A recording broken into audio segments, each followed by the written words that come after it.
'Tis Tuesday. And I want to apologize in advance for this disaster. Hang on. I hear the music. So, everything appears to be in order. It's been a whirlwind of a week, emphasis on the wind. I was instructorless this past week, so I was working on solo stuff. And the first one went well. I got my short fields, kind of, I think, sort of. And the next one was alright, except it was... So I was looking at the time slot for renting the plane, and it looked like it might be a little so I was like, okay, I could either stay at where I usually where I fly out of, or I usually go to just bop over to an airport nearby that actually had paint and asphalt and all that, so I can work on my short fields as I needed to do. And it looked like it was going to be ishy, so I was just going to stay there, and then it looked like it was going to be fine, so I was going to go over there, and then I decided, no, I'll just stay here. And as I was working in the pattern, I was like, okay, I'll do 1 or 2 more landings, then I'll be done. And it was cloudy, it was overcast and stuff, but it was fine where I was. And I go up, and I go into the downwind, and there's just a wall. And I was like, yeah, this will be my last one. And I kind of bounced that one in because I think I got nervous about, okay, if I have to go around and that came up that fast, I got nervous. And then I was like, I would have been over at the other airport. It was spooky. It was spooky at the time. And then the next one,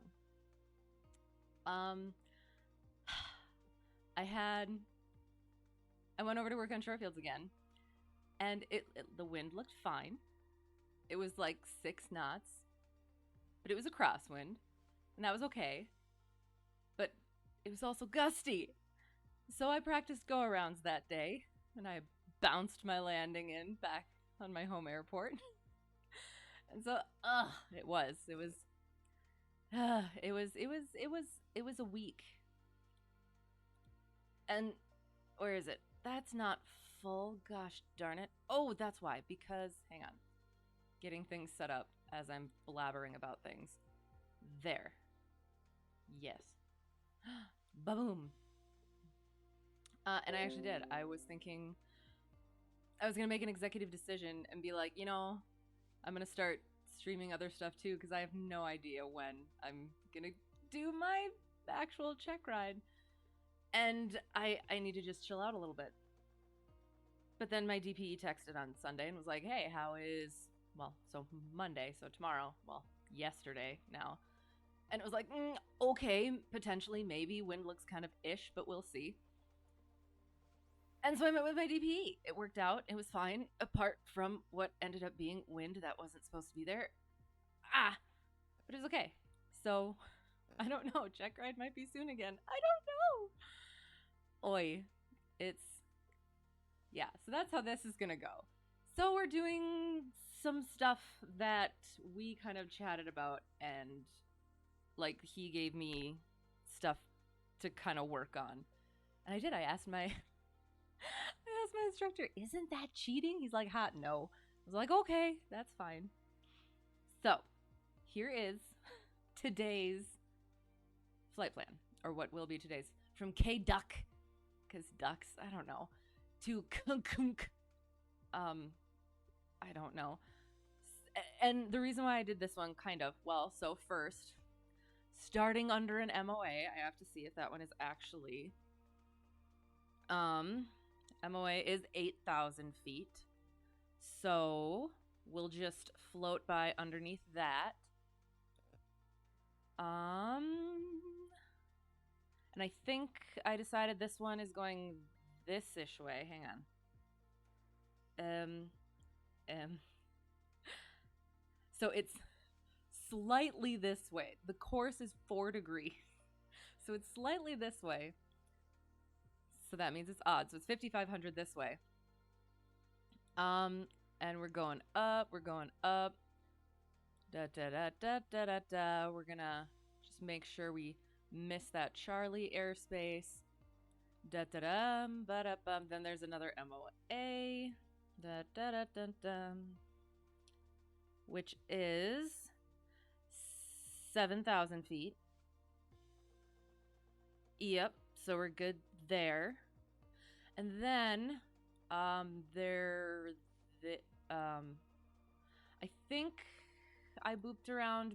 I think I bypassed the MOA here because of the MOAs. Hey yo, how's it going? We're just going over our flight plan for today from K Duck to Kakunk. We're talking about MOAs that I'm booping around because I just do not feel like flying through them. So that one is that. And that one is that. So yeah, so it's just gonna be like halfish Checkride-ish. Meaning to catch another stream since you snuck up on me. That was fun. I enjoyed that. So I'm glad you're here. Glad you made it. So yeah, we're gonna airports are crash noises. So they were definitely airports, but they could also be crash noises because it's funny. Although that's also not a little too on the nose. K Duck K Delta Uniform Charlie because it's ducks, which is funny, and Kakunk Charlie November Kilo because it again sounds funny. And that's how I choose things because they amuse me. And I stick by that. So then so I also chose this one because so on the first leg it's a 5,500 degree, like it's a heading of east-ish. It's like 4 degrees magnetic. So it's at 5,500. But then this one ends up being a heading of 357 degrees. So technically, well, not technically, yeah, 4,500 degrees for that second leg, even though it looks nice straight and up and down, and our first leg was the other way. So yeah, that's kind of why I chose these two. Vance 1B MOA has extensive student jet training 7,000 feet, which we don't care about because we're not going there. Aha! 2,000, bypassing that chart. Oh, I'm sorry. I was doing it on my thing. Maserati almost named one of their cars the Kabang. Nice. Given it's an Italian car, that's the sound it'll make when the warranty ends. Excellent. So is that why they decided to not do that? Too many memes, too much bad publicity. But you know what? Bad publicity has actually been good for things recently. So I don't know. I think they missed something with that. Yeah, so there's that. We're not going up to 7,000, so excellent. There's the big 20, which okay.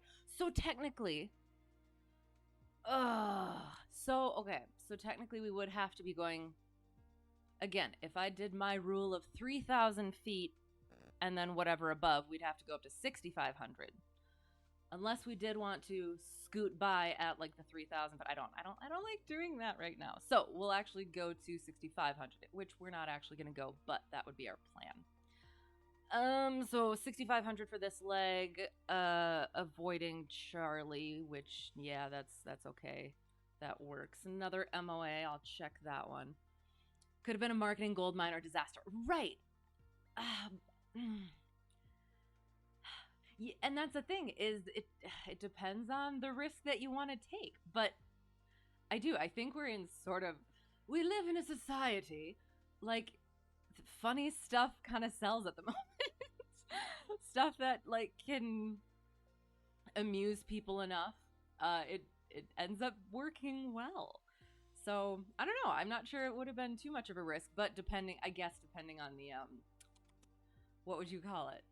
The image of the brand itself, which is probably less in that direction. So maybe. I don't know.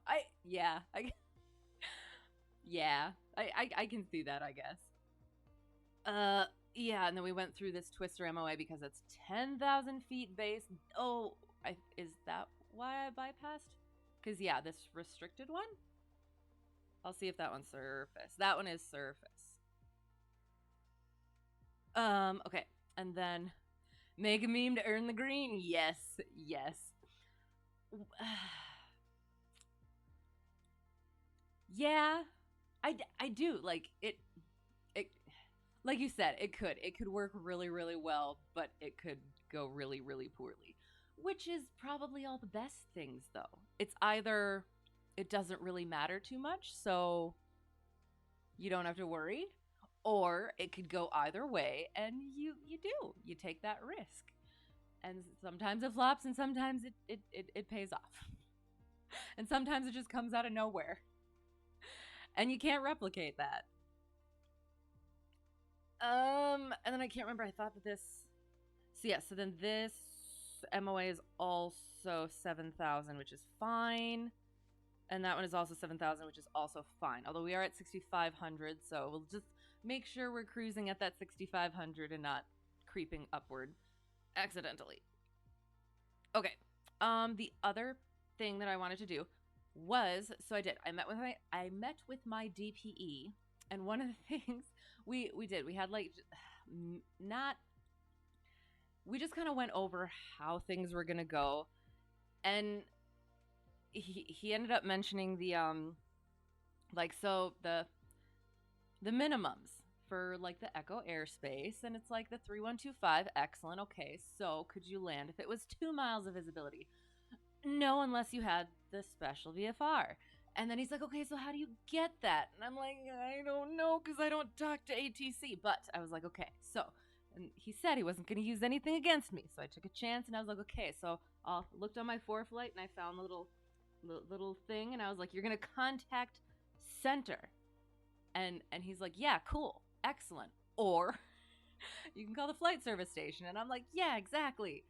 Except I had no idea, like,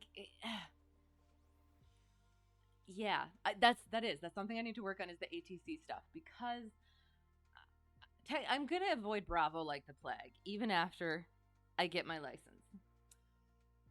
Sorry, my certificate. Um, so I did worked on the flight service station stuff today, which and okay, so the two things. So you contact them, opening and closing, flight plans, weather advisories, flight following, which they'll also like, as well as the special VFR stuff, which they'll send you off radiologically, radioically, over the airwaves, to whoever you need to be actually talking to. Their like little relay service. Oh, that I don't know. I feel like that sounds bad and wrong or whatever, but it makes sense in my mind. So I went through and I was looking and finding and figuring that stuff out, finding the remote communications outlets that I could find. Not one here. I kind of looked. So like this one. This one over here. We got McAllister Radio at 122.55 and 255.4. And the general, like if you somehow cannot find the frequency, 122.2 is the general frequency. And as I was looking and scoping out all of the flight service stations I could find, I found the 255.4 was pretty general as well as the ultra high frequency. Your home field is in class Delta, snuggled up against the Houston Bravo. ATC is scary, but you can't avoid it. See, but that's the thing though, is so like since you can't avoid it, you get used to that stuff and you get really good at that stuff.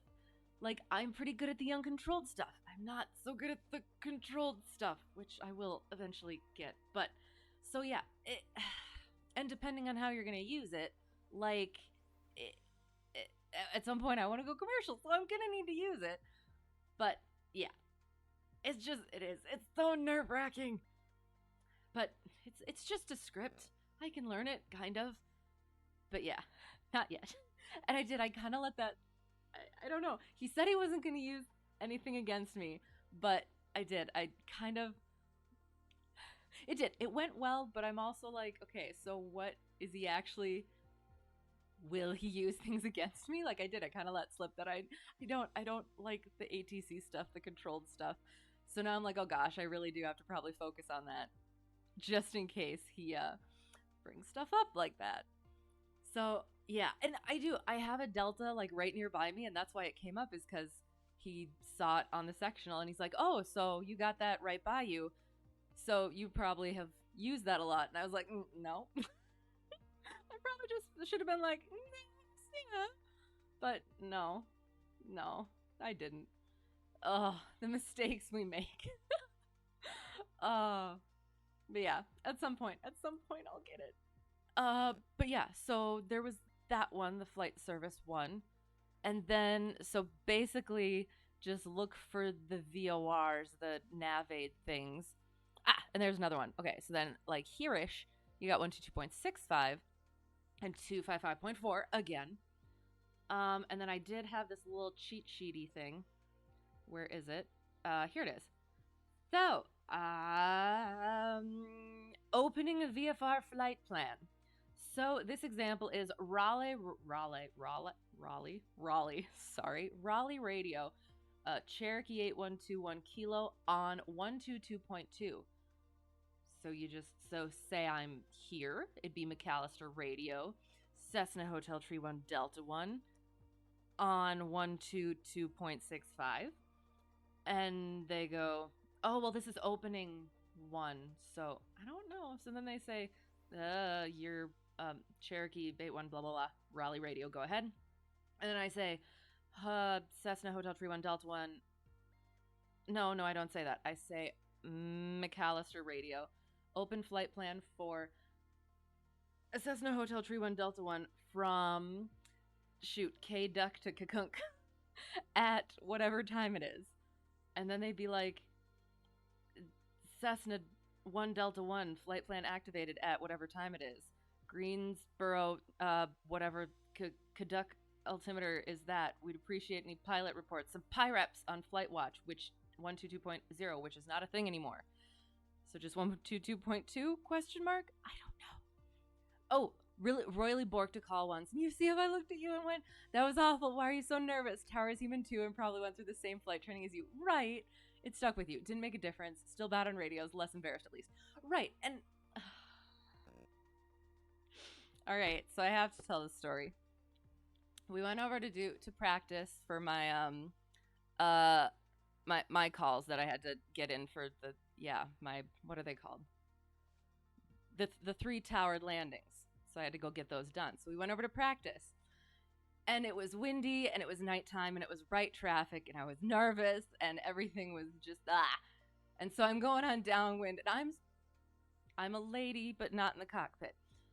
I was swearing up a storm. It was like all sorts of things. And all of a sudden I realized I had my mic keyed. And I just look over at my instructor with these eyes like, oh gosh. Oh, and so he had to call the tower and was like, yeah, we got a nervous student up here. And the tower guy was so nice. And like you said, they're human. And it is. They are human, but at the same time, it's still nerve-wracking. So I understand. Oh, and there was like a military helicopter training in there too, and oh gosh. Oh, and then of course my instructor had to tell one of the owners of the airport that I fly out of, who owns the plane, and it was oh yeah. So yes, I feel for you. But it is. It's one of those things like where you make the mistake. You made your mistake. I made my mistake. And you do learn from it. That's why we make them, especially during training when we have an excuse. So yeah, it is. It's nerve-wracking, but eventually you just get there and you deal with it, and it's fine. Kind of. Yeah. So then we got McAllister radio here. That one is 122.6. And this one is McAllister 122.3. And yeah, so those are those those things. That's something I wanted to go over because I did. I don't really get those things because like you can open a flight plan, you can close a flight plan, or you press a button on ForeFlight. But I want to know the other ways too. I know, a certified yikes moment. Oh gosh. I mean, it was like nighttime and probably a little bit boring. So maybe it was like one of those where I made his night sort of thing. But it was oh no. Oh, and then I had to go back the next day and like do my towered landings. Hopefully it was a different person. But oh yeah, yep. I I I'm very aware now of where my thumb is on the yoke. So there, yeah, that was a learning experience. Uh, yeah. So now we'll do our weather. I think we kind of went over that. We went over the flight service stuff, which is what I wanted to get through because oi. Um. Oh, where are my notes? There's my notes. Okay. Weather. So brief thing. Yes, we should be leaving about then. Briefing. So while that is loading, he also mentioned he likes the electrical system. So must, I know the electrical system, but I'm probably gonna dig a little bit deeper into the electrical system. Okay, so we have some closed notams. So we'll actually go to the notams quick. And they're for our not departure. Where's the thing?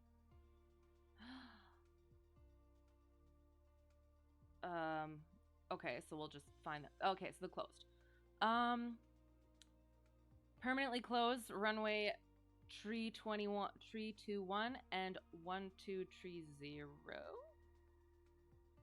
To be honest, since we're not going all the way there, I didn't actually look at what that looks like. 1230, and there's another one? Hang on. We must investigate. Oops. Okay, so 2 different runways are closed here. Oh, I should have gotten a, hang on.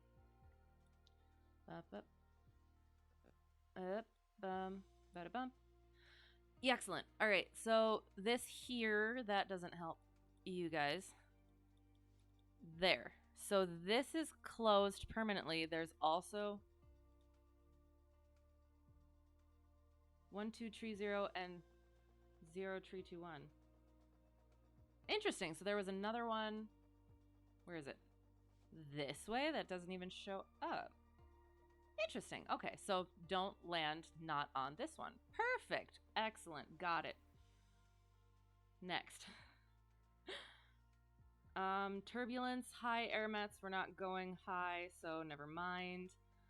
Surface analysis. There is potentially a cold front. I don't actually know where these are. Okay, Oklahoma. Up to... Okay. Nothing. Oh, wait, hang on. Whatever the little orange line is. Shoot. I don't remember what the little orange dash line is. I'll find out at some point. It's just pressure. I think it's just pressure. But I'll find out at some point. It's a little orange dash line. METARs. METAR is 120. Oh, sorry. Hang on. Graphical. What is this again? Hang on. This one? No. How do I find METARs again? Ceiling. There you are. Excellent. Okay. So, METARs. We have. Oh, and it's tiny. Can you do that? Yeah. Caduc at blah blah blah. Automated 120 at 04 knots. 10 statute miles clear. 09 minus 02. Altimeter 3018. Remarks. AO2 and temperature in that form. So, looks excellent. And all along here is also green and great. It'll take us some hours, so we will eventually get to the tasks. Cloud coverage, forecast, clouds, there, base. All right. Sky clear and cirrus. And from what I remember from the FAQ or the P-hack, which isn't as fun, cirrus is high clouds, question mark. But does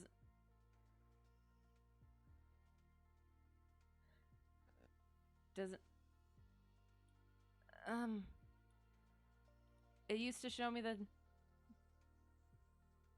it used to have the stuff. Like it, hang on. No?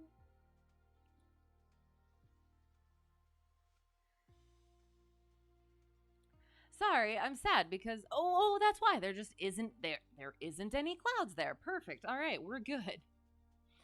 So there we go. No clouds. Excellent. Wind. Winds. Woo! Oh, it's so pretty. Okay. Keep yelling fat at your CFI. He doesn't like it. That just makes you say it more. I do. I love saying that. And it just always amused me. And then I was watching a mock Checkride or something, and the person said P-hack. And I was like, no. It's much funnier. It's much funnier as just fact. I like fact. Fact is good. And I like that spiteful tendency. I am the same way, so I appreciate that. So we have a tailwind-ish. We are hang on. We're going up, around 55 to 6,000. So we no longer have a tailwind. Oh, that's super cool.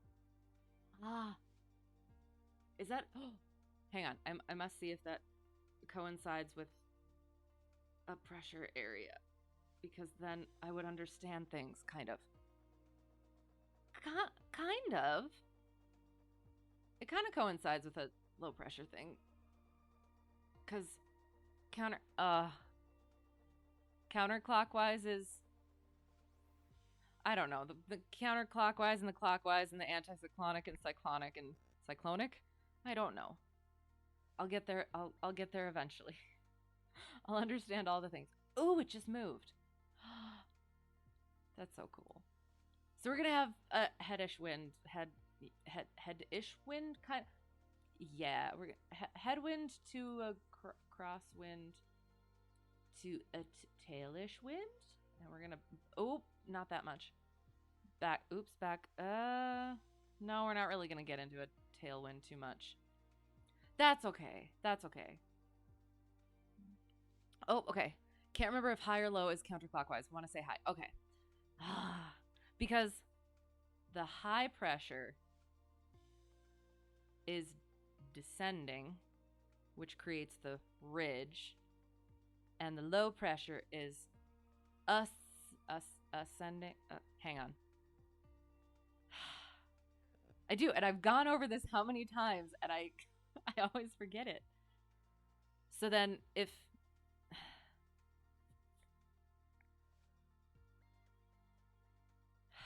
And I did. I had ways of remembering it, too. Because, like, cyclonic would be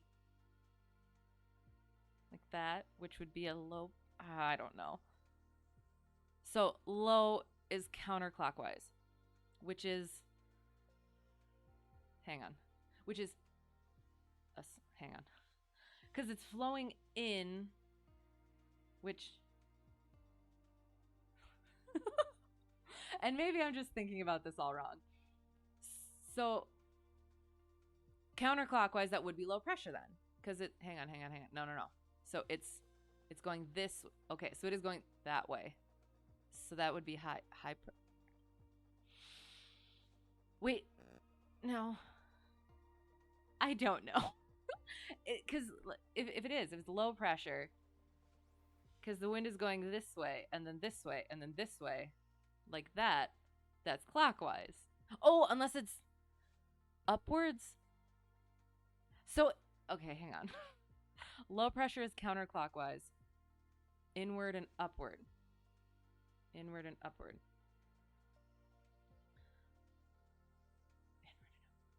And that's okay. So that's why it creates the the the valley sort of thing, kind of like the eye of the storm, where it's that valley sort of thing. Eh? So it's like you in. Hang on, inwards and up. Wait, but then hang on. Right, I did. The one thing I remembered was that counterclockwise and cyclonic, and then clockwise and anticyclonic were like opposites. Counterclockwise is also cyclonic, and that's stupid. Clocks should spin the same way hurricanes do. Right. But okay, so and okay, this might sound stupid. Are we looking at it from above or below? I would assume from above.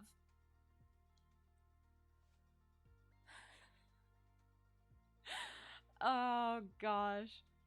I don't think I'm gonna have to get this deeply into it. But above. Right, that's what I figured. But that's why I'm confused because it does kind of say like a low pressure over here, like on this surface analysis bit. Wait, I think, you know what? I think the orange dashed lines are either a ridge or a. Is it a valley? I can't remember what it is. Orange dash line.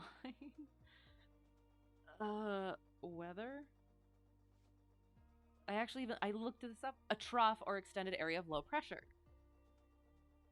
So it's low pressure, but it's spinning clockwise. Don't know. Maybe scientists are mole people viewing space from below. Potentially, maybe.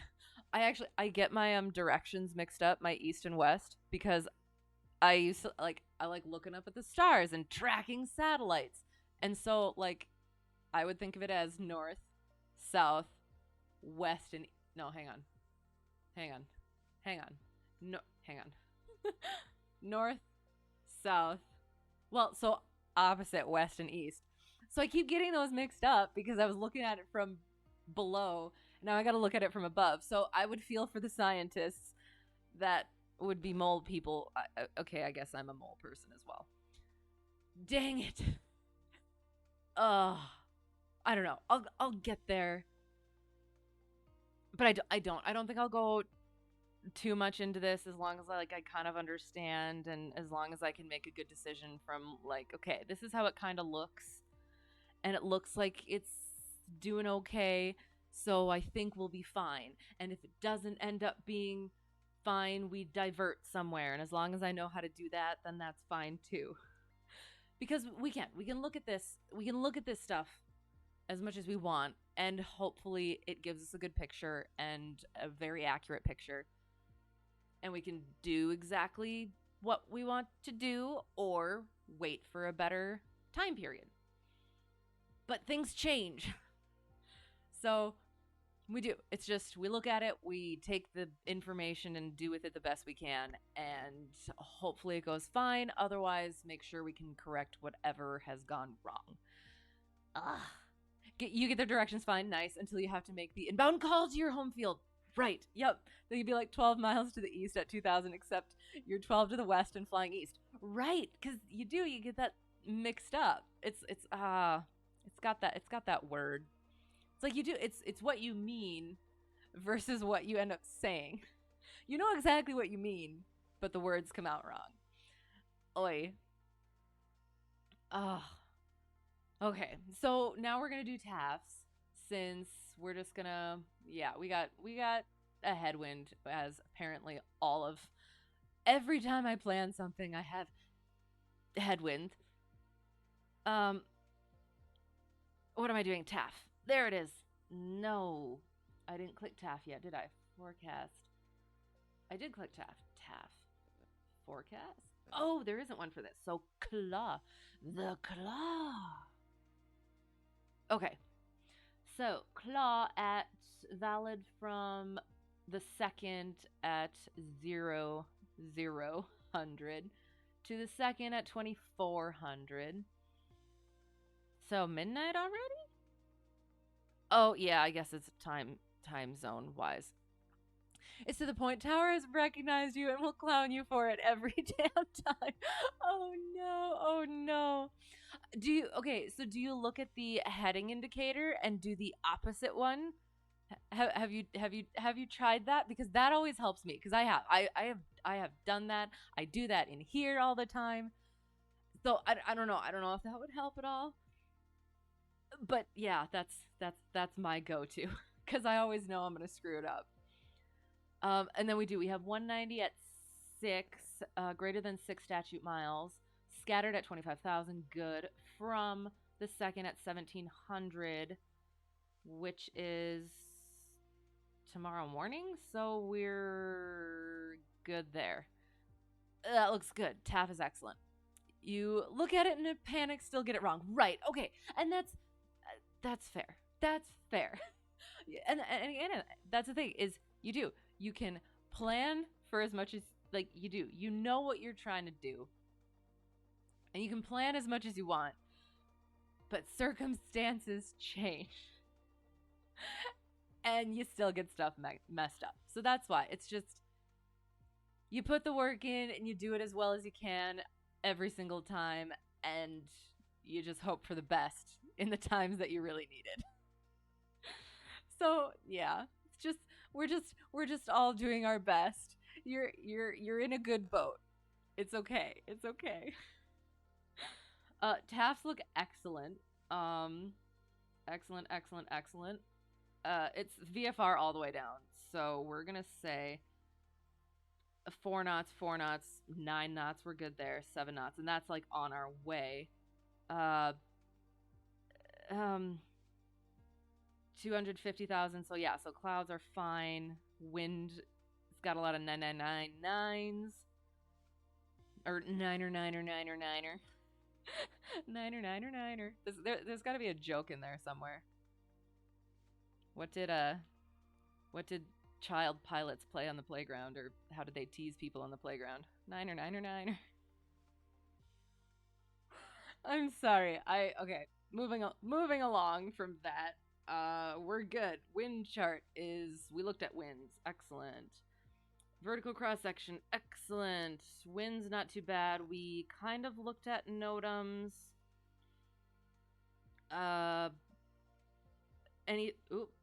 Turbine light unserviceable, so watch out for wind turbines. We have a good altitude, so we're good.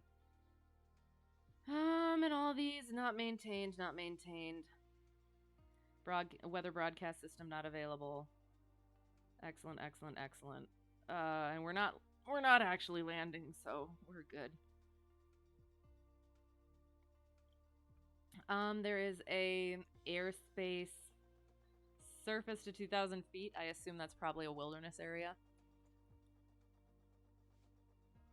Closed or unsafe NOTAMs. We went over that. And we're back to the beginning. So, I think we're good. I think we're going to get in the plane. And we're going to work on some stuff. When you offer a German on a diet of cookie, 9 maybe. I like it. Oh, I love it. Puns are the best. Some people hate puns. I love puns very much. And especially when people hate puns a lot, I do all of the puns because it amuses me. Their pain amuses me. Okay. Now we want this one. Where is it? That one and that one and that one. Excellent. And then we want little baby nav map. So we have, oh shoot, why did I close it?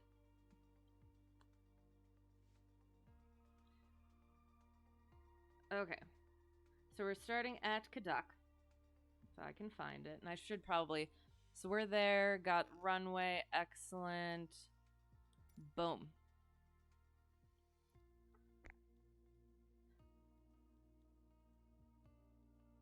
And on the way over there, I had been planning on flying over there in the sim. I should probably get all my stuff ready too. No. Why isn't my track IR coming up? Oh, don't do this to me.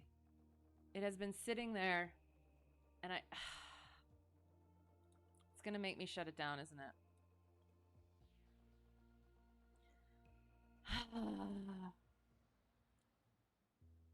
And I definitely changed the time, but of course it never takes it. Or it likes to change it back. Oy, oy, oy, oy. It is. It's gonna. It is working. Okay, we're gonna be good with that. Okay, we're good. We're just. Yep, we're gonna pretend that that light is on. We got how you doing over there? Okay, all right, okay. Nothing like subjecting unwilling victims to puns. Oh yes. Sometimes your tracker likes to not do its job too. Just softly cry and restart the sim. Yeah. So the light, like there's the two lights, right? And the one tells you whether or not it's connecting there, and the other one tells you whether or not it's connecting in the sim, and the one that tells you it's not just in case it hears me, and the one that says it's connecting in the sim is not lit, but yet it's connecting in the sim. So we're just gonna hope it continues cooperating. Okay. I will go back to my notes to see what other things. So I will. I'll have to go over electronics. I want to do stalls. I need to. So we did some steep turns, one to the left, one to the right. And the first one that I did, I ended up climbing a little bit, and I had been telling myself, and I've been working on it in here, self-correcting myself aloud so that he knows that I know what I'm doing. And I didn't. I didn't do it at all. And I was like, oh no, afterwards. And he mentioned it. Like, he's like, well, you climbed a little bit on the last one. I was like, yeah, I know. And he's like, but it was okay. You didn't overcorrect or anything. You just did it nice and smooth. But yeah, I think I was. I think I was like, I was nervous and shy. So I wasn't in the, I'm going to narrate everything that I'm doing mode. So I'm glad I got that kind of out of the way. So now I hopefully remember on actual Checkride. Your sim crash. Oh no. Oh, it is. Is it potentially the new update, which I did not realize was happening until yeah, late yesterday. It's like I could have had it going the whole time I was gone, but it's fine. That's fine. We'll find all the bugs. We'll find all the bugs. Oh, hang on. Oy, oy, oy,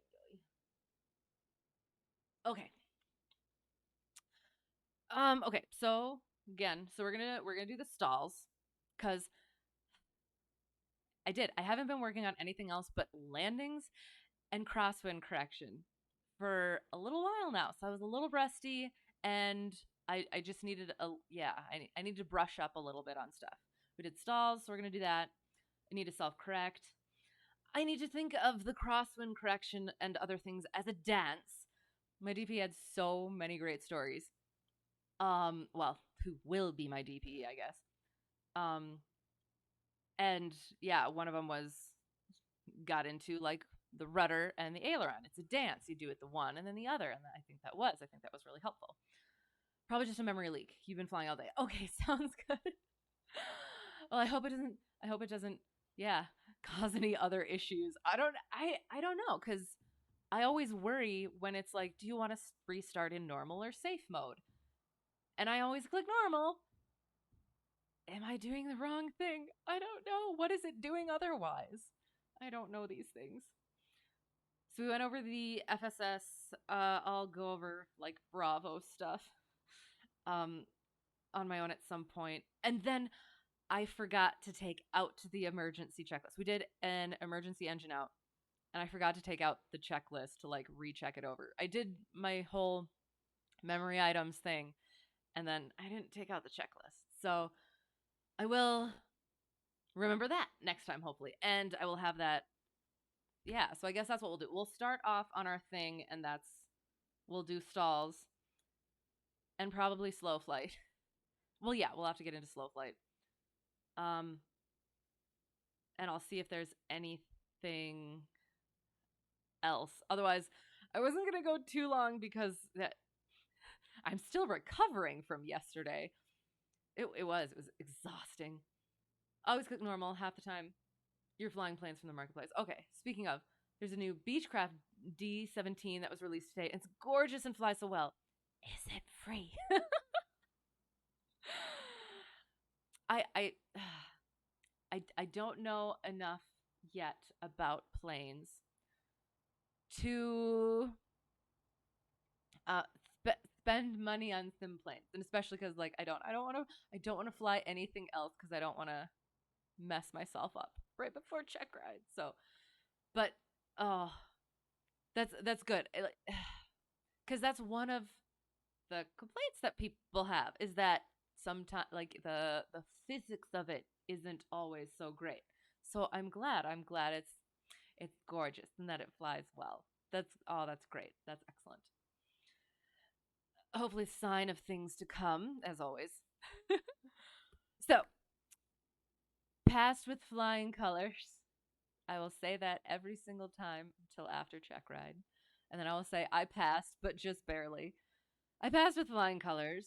Come out, take out the control lock. And I didn't forget the chocks either time. I was so happy. um so yes, so come out, control lock comes out, master switch goes on, nav light, beacon. Okay, so the taxi light. So we have like a dual, it's a one switch for the taxi landing light and it's on the wing and it's two bulbs and it's a taxi light for the one bulb and then the landing light has both of them. So when you pop it out in flight, it pops a circuit breaker. So we've always just been using the taxi light as a landing light. But now the taxi light is burned out. So now I can actually use the landing light, although technically it's just opposite without the taxi. Yeah. So that was something I kind of had to like get into my mind for the a tomato flames list because it feels weird flying without that, but yet it's fine because like it doesn't pop the circuit breaker now. But yeah, it was just one of those IRL experiences that really gets that it actually demonstrates how that stuff works because it felt weird not flying with it at first before I knew that I could just pop it and it wouldn't pop the circuit breaker. But yeah, yeah, you don't need a landing light, but yeah. Oh, okay. Unfortunately, no. $15, so it's one of the cheaper things in the marketplace. Right, right. This plane was actually affected by the latest update. It has new prop physics, so hopefully it's a little more accurate. Excellent. Do love flying IRL because planes have personality in reality. Right. Yeah. And this might just be me, but I do. I love my trashy Cessna. I talk to my trashy Cessna because that's what I do. Inanimate objects are beings.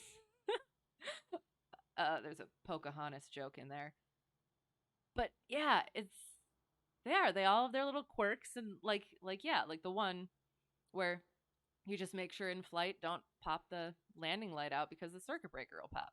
Stuff like that. Or the fact that the altimeter is about it wavers between like 1.2 and 1.5 uh millibars inches of mercury off.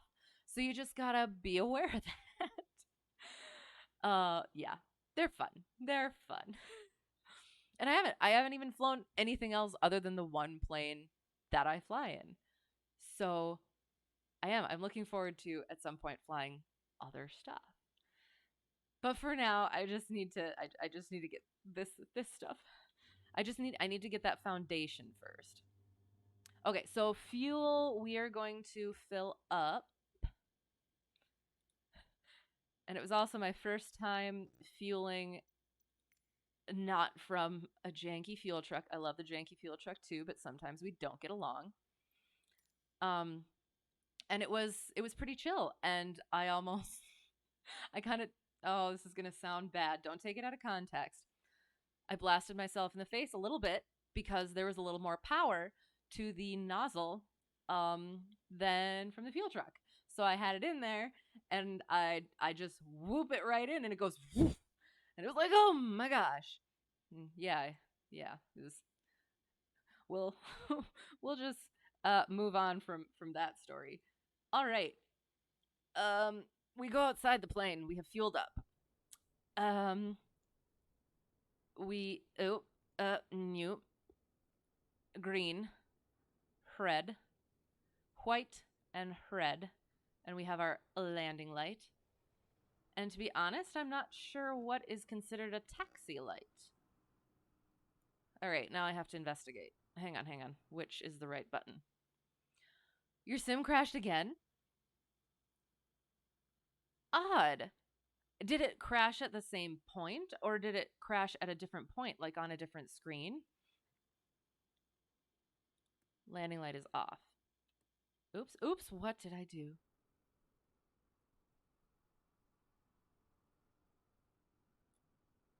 Oh, is that it? Hang on, I have to turn it to night. It's just a little tiny taxi light.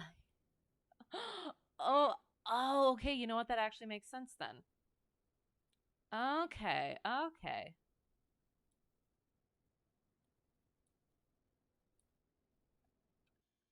You know what causes it now? You've had this issue before. Bet $10 it's your keybinds. Oh no! It's always after you load into the airport and click the little yellow ready to fly thingy. Huh. Interesting. So, what do you have to do to fix that then?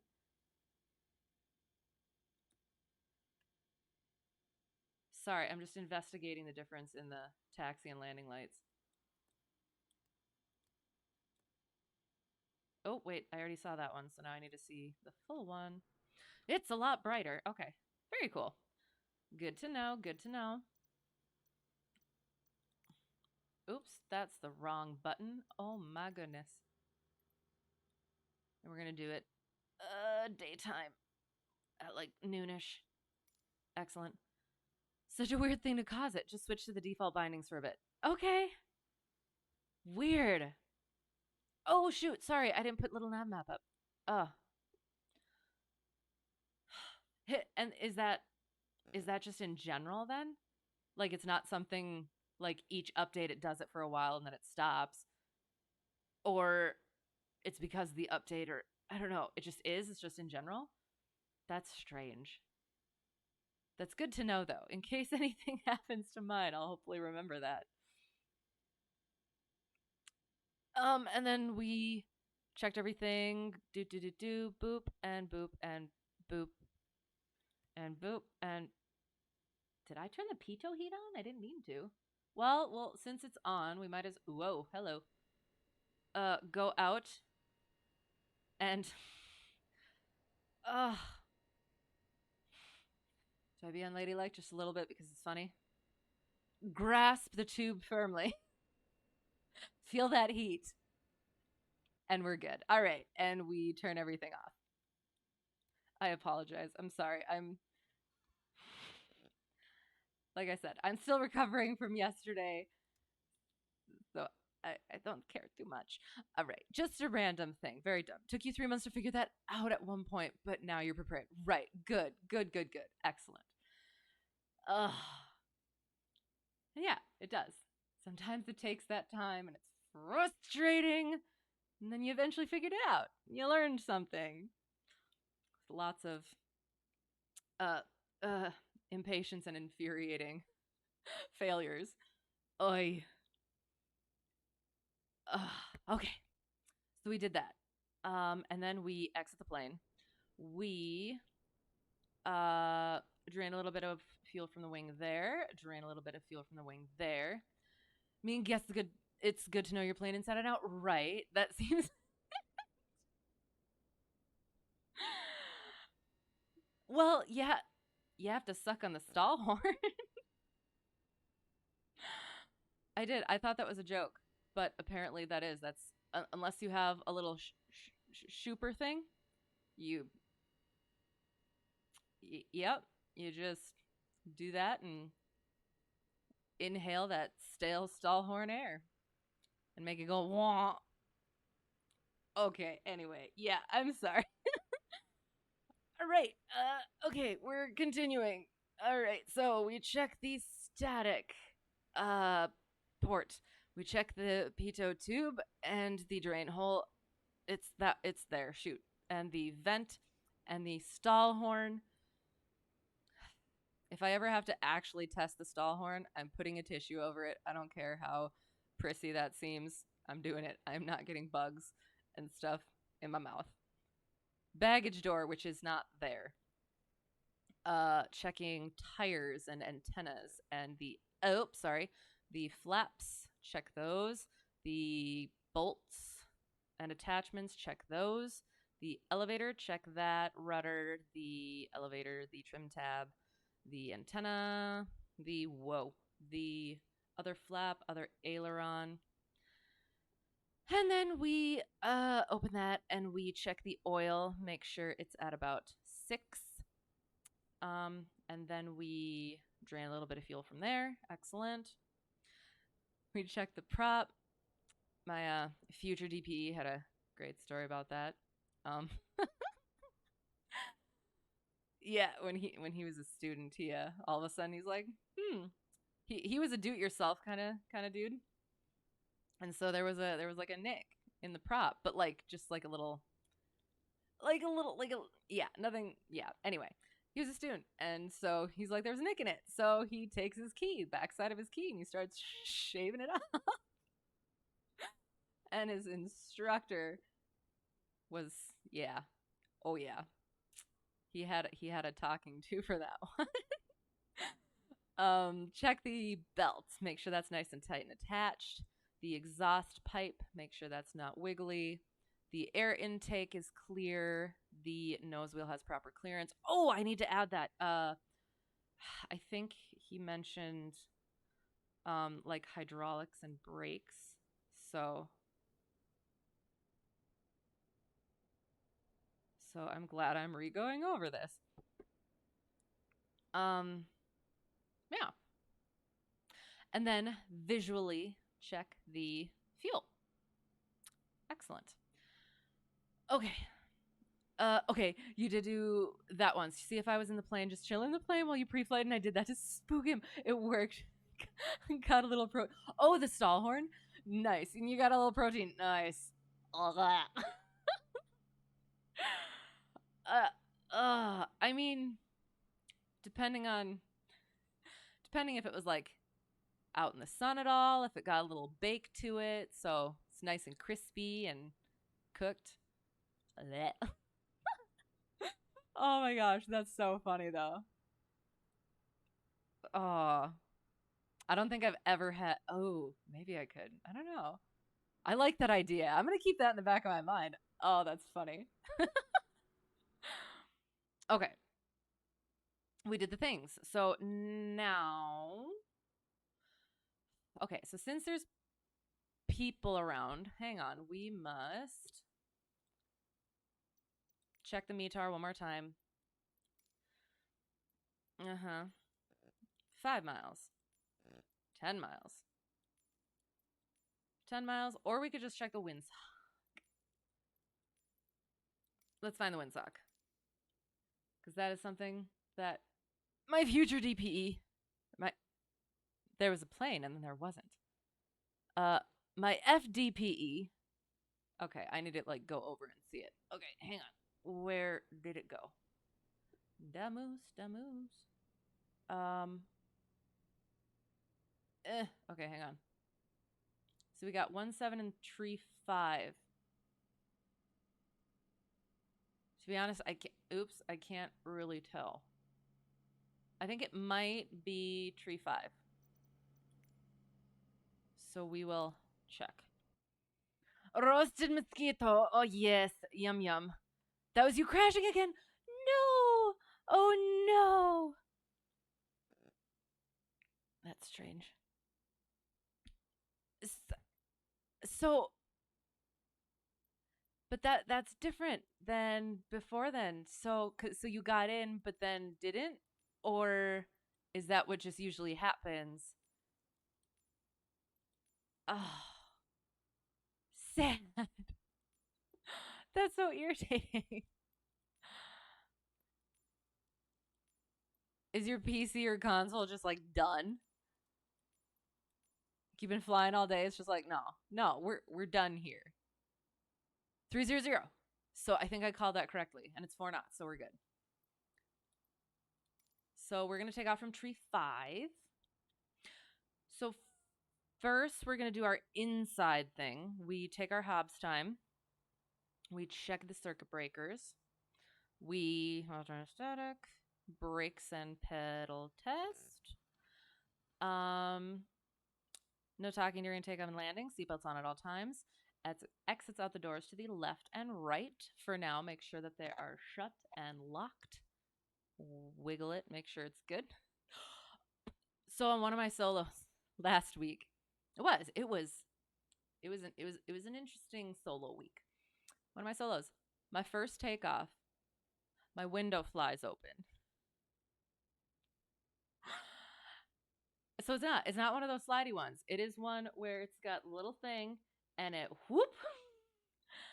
So I'm sitting there with like an open window. I'm like, okay, this has not happened before. And I had even thought on like my run up, I always double triple check it. But it's in such a way, it's kind of like that but like not, which is very descriptive, I know. Like if you it's janky. So I must have on takeoff like bumped it a certain way and booped it out. And I had to figure that out. And I'm probably going to have to ask I want to ask my professor proper procedure, but I ended up I don't know if I should admit this, but it was different. Seeing if changing a keybind would help, but think you're just going to give up for a bit and use the default for a bit. Okay, super detailed, but I know what you mean. Okay, the window. Right. But so yeah, so I guess I'll admit this. So I had to wait for it to slow down. Like I did. I made sure I was controlling the airplane, but I did kind of try and like stick my arm out and try and get it back, and it didn't work. So I stopped doing that, and I decided I had to get it slowed down. So I just kept going in the pattern, and I got to. I want to say I was on base. I was still controlling the airplane. I was still controlling the airplane. Hi, how's it going? It's going well for me. Sorry, I should actually answer the question. I was just admitting what's probably not a good procedure for closing a window that opens in flight, but I was on base. I was making sure I had the airplane controlled, and like the window started kind of like coming in as I was slowing down. So I was like, okay, so this is probably potentially my chance. So I reach, oh, because I did. I was nervous about it like whapping and stuff. So so I did. I was on base, made sure I was controlling it, and as it was starting to like come in, I like reached it and got it and continued and landed. So I kind of think like looking back now, like I probably should have just left it until I was on the ground. But yeah. Anyway, more stories that I probably should be telling about my terrible decisions. Oh gosh. I'm glad it's amusing. You fly with your window open more often than not. You'll say closing it in flight isn't fun. Okay, so do you have a similar one then? Like where it's wibbly and stuff?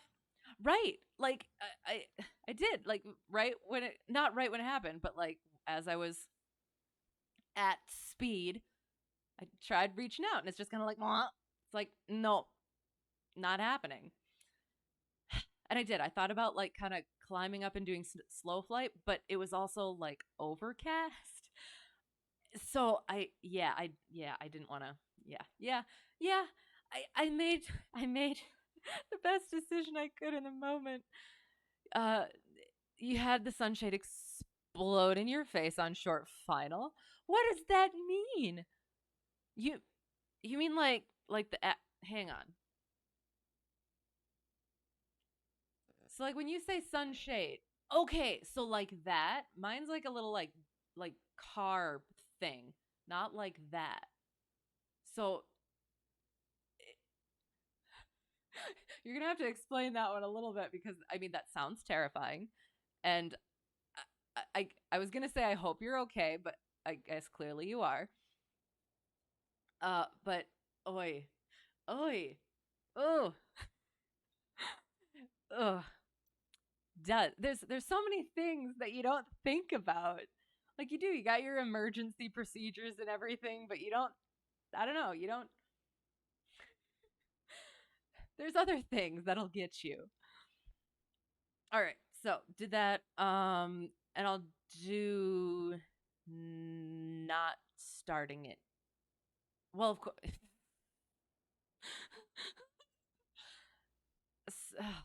I was just gonna say we're not gonna start it here. We'll go start it over there. I should probably start it first to actually get it where I want it to go.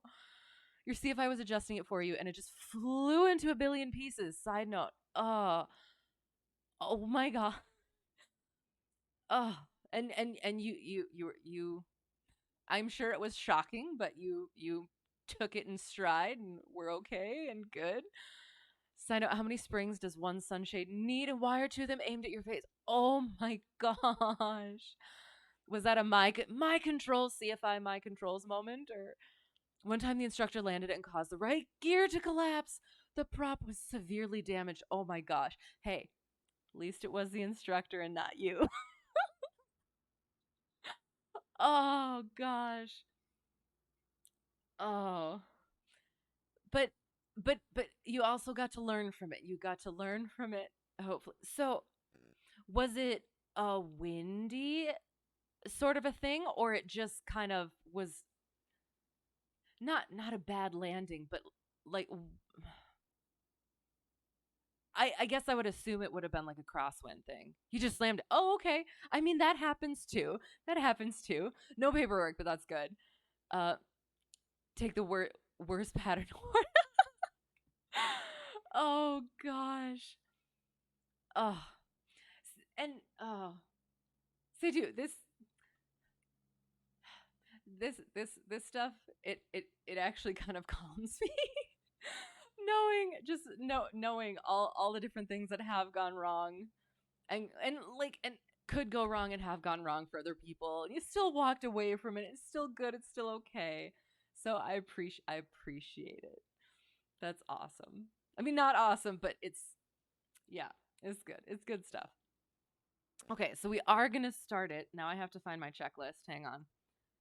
Checklists are life.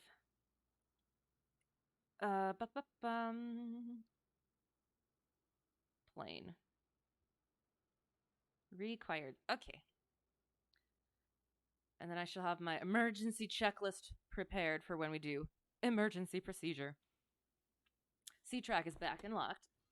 And chicken is back and locked. Excellent. Avionics off. Autopilot irrelevant. Carb heat off. Beacon on. Mm-hmm. We prime it. Actually, parking brake comes off because all I have is chocks and those are going to come out before I get in the plane. 2, 3, 4 question mark. It's gonna still kind of be cold-ish in it, but not enough to warrant plugging it in. So priming it, mixture goes full rich. Literally your first ever flight, and the engine started acting up and losing power periodically. Really weird that it wasn't a constant power loss. A big no thank you. Right. Did you find out what it was? I always like to know what, like, it is. Once you have those experiences, you got to know what it is because at some point it might happen again. So because yeah, there was one time where I was like the only one using the plane for a while because it was cold, and then right in between two of my like I would have and it was for solos. Right in between, somebody else flew it, and then it was out of commission for like a month because something went wrong with spark plugs. One was I can't remember what, but the other one was like straight up shattered for some reason. I kind of want to ask about it again because I didn't know enough at the time to like fully comprehend it. But yeah, And that's the thing. If that person hadn't taken it up and been fine, it was one of the owners, so he knew what to do and he did it fine and everything. But otherwise, it would have been me. I would have been the one flying with that, and I wouldn't. I don't know. I don't know. I don't know what I would have done. So I do. I like to, once those things happen, I like to know what happened. Unfortunately, no, you still don't have that plane back. How long ago was this? You're assuming nobody other than mechanics know at the moment. Weird. Okay. Interesting. Oh, it's a mystery. One time you were sitting holding short, putting the engine up to 1,000 RPM before taking off, still holding short. You push the throttle up, the parking brake wasn't set. Caused two aircraft to go around. Oh no. Oh no. Oh, it's it's always something new. Oh my gosh. But and that's what's that's what's so nice too, because like most, I mean, it depends on like where you're at and the people around or everything and what people are doing. If they're, yeah, most people are understanding. We all make mistakes here. It was back in October. Wow. Okay. So it was either really bad or they just don't have a need for it or time for it right now. ATC yelled at us. Okay, yeah, that's fair. Okay, yeah, I understand that then. I'm pretty strictly like not non-controlled, so I kind of forget that ATC is a thing. So okay, gotcha. Did that one have no paperwork? I hope not. Oh, dang. Okay.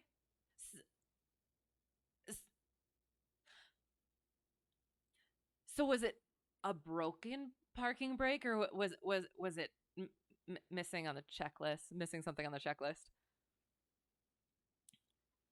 Interesting. Go back straight. Didn't clear you for departure. What are you doing? Right. So then, did you have to answer back? Like answer that back? It was a mistake. Whoopsie. Oh no. Oh no.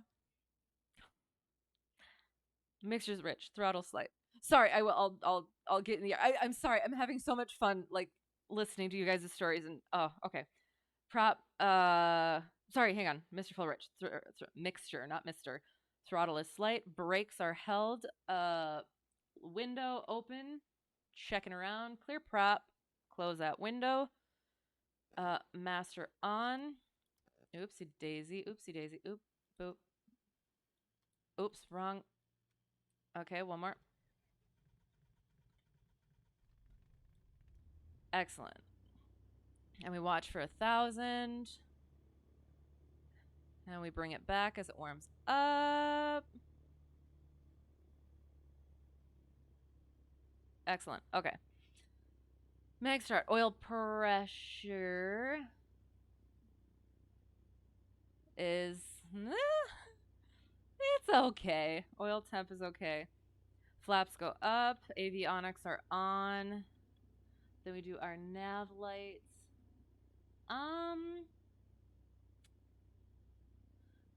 And so technically, well, technically, in the airplane I fly, it's both right now because one of them is burnt out. Nav lights. Then we would plug in our frequencies. Excellent. We get our ATIS AWAS, but for now we'll just do it for 1,114. So, come on. And I believe it is about like there-ish. That makes sense, right? All right, we're gonna try and get automated weather. That is not at all what the METAR said. Oh, that's the other METAR. Hang on. 3018. Let's see if it's at all close. 18. Oh, look it. Excellent. That's perfect. So, okay, so our AWAS is different. So 150. We'll go with 150 because the other one is 23 miles away. So we're actually going to take off from 1-7. Okay, good to know. Okay. Saw a shiny corner, wanted to get it before someone landed on it. Right, yes, 320 Golf X-ray. Parking brake wasn't set. We are going to move on to B2, or Bravo 2, then hold again. Our apologies. 320 Golf X-ray. Make sure you set your parking brake this time. Oh. Yeah. Yeah. I got you. I understand. And I do. That's why I feel like it's one of those things where it is. Of course, the right at the beginning they're like, "Oh, what are you doing?" sort of situation, but like they also kind of understand. But of course, they don't want you to do it again. So they're exasperated, but they understand. And they're going to rib you for it. Oh, gosh. Okay, so now we just have to figure out where we are going. Oh, hello. Everything working? Thank the Lord for friendly ATCs. Oh, yes. Oh, yes. We discussed that earlier. Not sure if you were here. Yeah. Okay. I hope so too. And I do. Again, I'll apologize. I do. I always not gonna run into you because you're like actually here. There we go. It was close, but we're good. Hang on.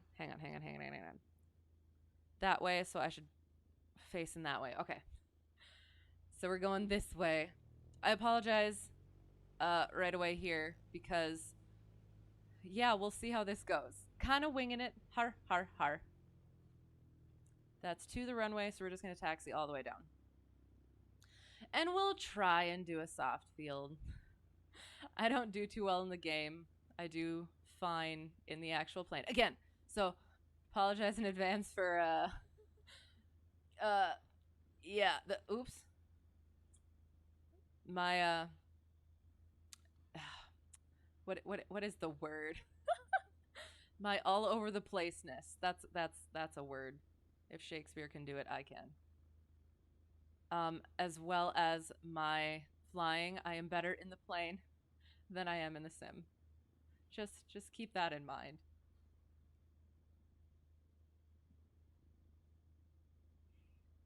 Okay.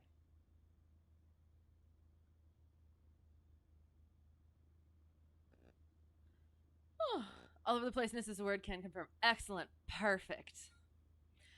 It's better than some of the things they're sticking in the dictionaries, like PJs with an apostrophe and not capitalized. Oh gosh, it bugs me so much.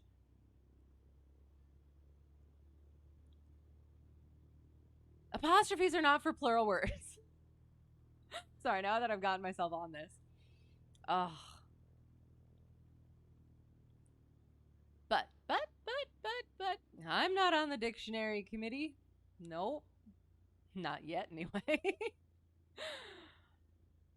All right. Is there another one?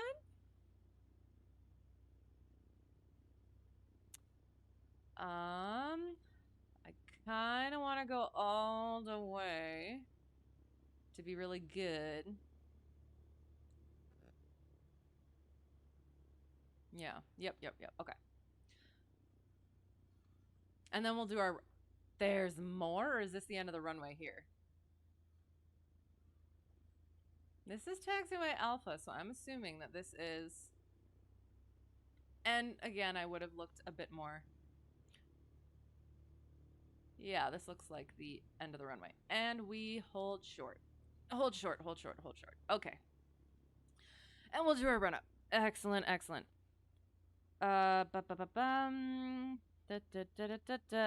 Brakes are set. Fuel is on both. Trim for takeoff. Flight controls. Boom.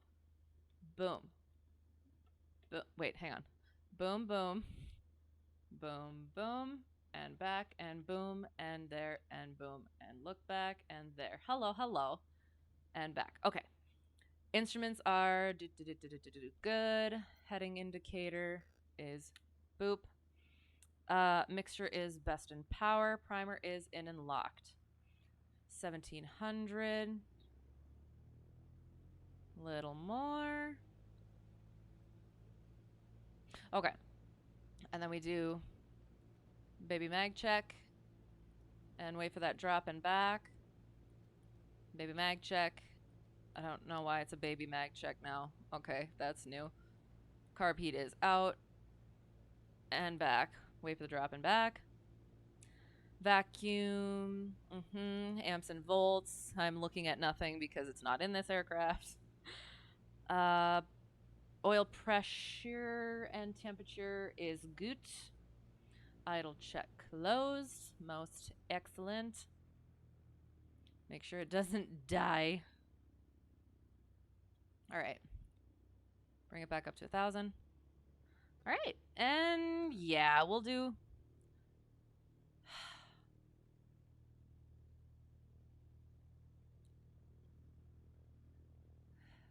You know, we're just gonna do a normal.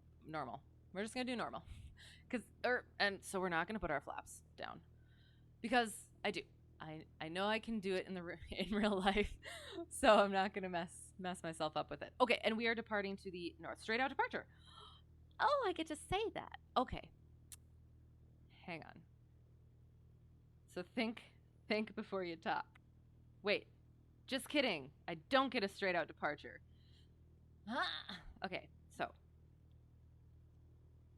where am I? K Duck, Halliburton. So okay, so this is Halliburton Field, the city of Duncan. So I think I say Duncan traffic, and we're gonna go with that. Oh, okay, hang on. Right before you take off. You were at Phoenix, is it? One time, Class Bravo. Oh, gosh. Didn't know that a Gulfstream was going on the taxiway to your left, then the runway. They had been cleared for departure. You weren't. You thought you were. You moved onto the runway, then overheard the Gulfstream telling ATC about a light sport aircraft on the runway. We thought there was another aircraft similar to yours. It was you. So you took off. Then ATC waited for you to get up to 33,000 feet, then told you, oh no, he wasn't. Oh no. I can imagine him just sitting there steaming for those 5 minutes. Oh no. See, and I haven't actually gone to Bravo yet. And I'm terrified of that stuff. And that's why I'm just like, I'm good. I'm good being at the tiny non-controlled fields. I'm good with it. There's enough of those. I don't need a big one. Oh, gosh. Oh. So I feel like that one might have required paperwork. But, oh.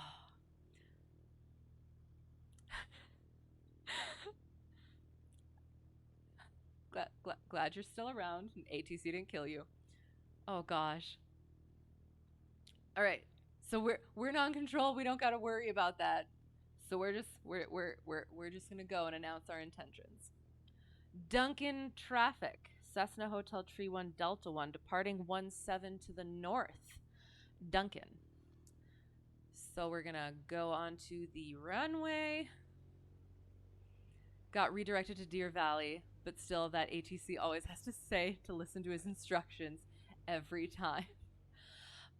Well, but and that's good too, because nothing went wrong that time. So maybe that averts another time that something would potentially go wrong. If that makes sense. That's hopefully why those mistakes are made. Again, I'm better in the real plane. And so hopefully the wind was correct in that AWAS. Yeah. And we're going. Keep that center line.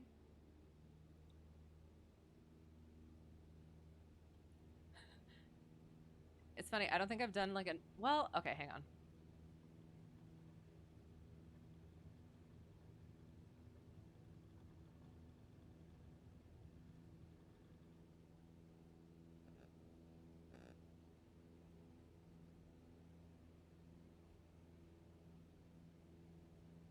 we were at like 1100, so we'll get up to 1600.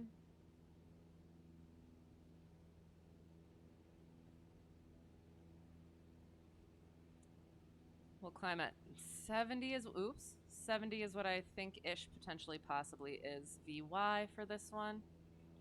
Yeah, I don't remember the last time I did a normal takeoff in real life.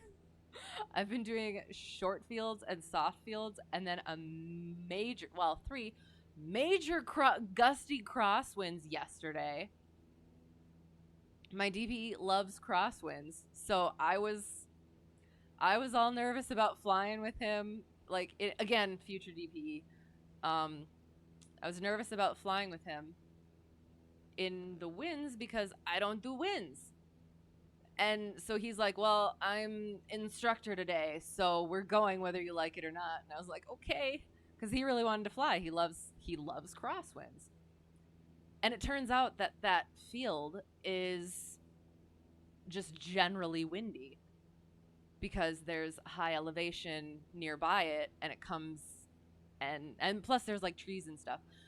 But it was 16 gusting to 24. I do single digits.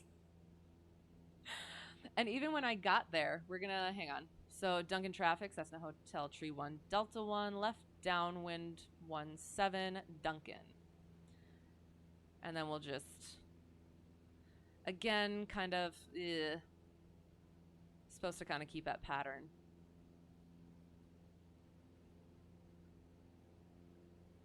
So yeah, so it was really windy, so there was supposed to be wind, and then I wasn't sure, like it looked kind of fine, so I ended up going, and it was like, okay. And then I get there, and it's a double digit, pretty much straight to variable crosswind, and I had to land in that. It wasn't pretty, but I made it. It was okay. And then it picked up even more, and it was 16 gusting 24, and I was like, I really don't want to fly with him in that because I'm gonna make a fool of myself. And he's like, well, you don't have a choice. And I was like, okie dokie. I will have a choice on Checkride, but at that point, yeah. And I'm glad I did, because I probably would have not been able to take back off again if I hadn't done it 3 times already. Okay. You love your field. Lots of rich people. Nice. See Gulf Streams had a few Honda Jets roll through. Excellent. PC-24s and millions of the RV-7s and things. There's P-51 privately owned and a veteran charity type thingy that flies a B-17 and a T-6. Nice. Lots of fun things to see your place. Oh, I love that. Hey, call sign, listen, blah, blah. And they say it twice, then always. You got that? I'd also appreciate if you confirm if you are cleared for departure before getting on the runway. Which, I mean, I feel like that's kind of in a lot of places, though. So, like, maybe it's... Hang on. What way am I supposed to be going? Like 3-5, aren't I? Or, like, magnetic 4, but heading of 3. So, we need to... Hang on.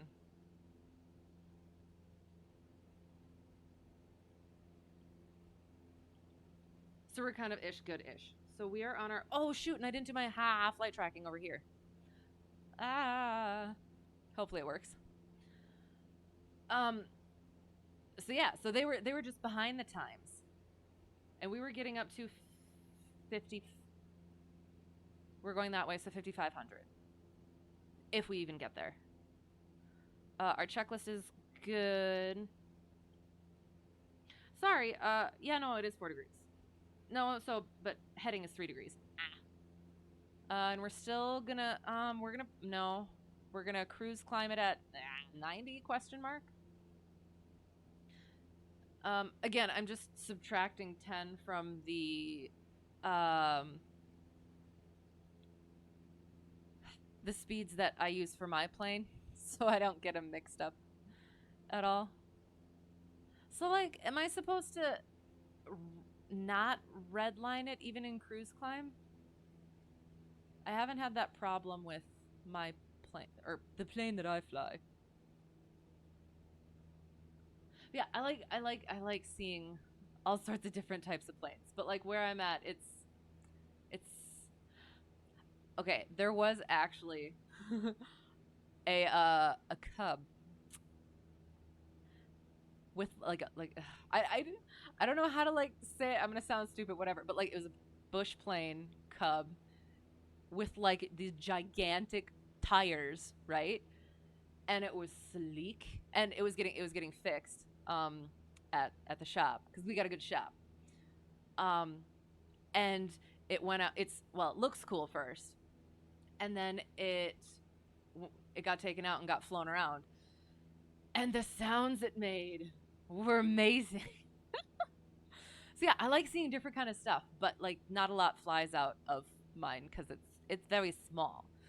So I like hearing about what else there is out there. Why isn't my flight tracker coming up? It'll hopefully come through, but otherwise we'll figure it out. I have a little nav map so I can pop that up too. That's a lot of air moving. I believe you. Okay, hang on. Nailed it. Let me just make sure that was. Yeah. Okay. I saw it right as I was reading it, and yeah. Anyway. Ugh. Why do people have to do these things? But yeah, the air movie. This I the 16 and gusting 24. Yeah, it was terrifying, and he made me land in it. And apparently, I did kind of okay-ish. Apparently, he didn't touch anything, and my second one was actually somewhat smooth and controlled. So that was nice. And it was. We kind of like, or he kind of split it up a little bit more, like do the rudder first, and so crabbing first. So crab down to the runway and then kick it over. But and like don't do it two things at once. Do the rudder and then the aileron input, which I think might have helped. So then I didn't get like too cross control, whatever. Yeah, that sort of thing. There's got to be a Cub Club at your place. Okay, there's a few that are always in the air, and there's a Cessna 170 on massive, probably 35-inch tires. That's stunning. Oh, I love it. Oh, I love it. That's so awesome. Oh,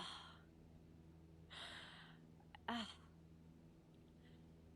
Like, and I do. I love flying, but I also just like looking at the other planes and like watching other people fly and like having like my instructor just fly and do stuff that I would not do because it's like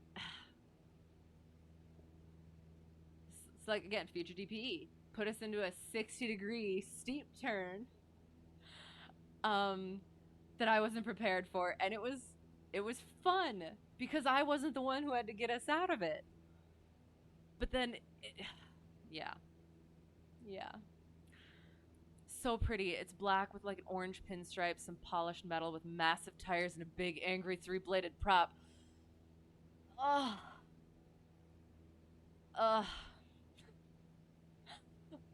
I I want to say something, but it's not ladylike, so I won't. That one goes a little too far even for me. We'll see. We'll see though how it goes. Okay, my flight tracker is not popping up on here, so we are gonna use little nav map. Uh, so hopefully, hang on. Shoot. Wait. Okay, we're not at all on our. Shoot. Oh well, we passed a couple waypoints. Whoop.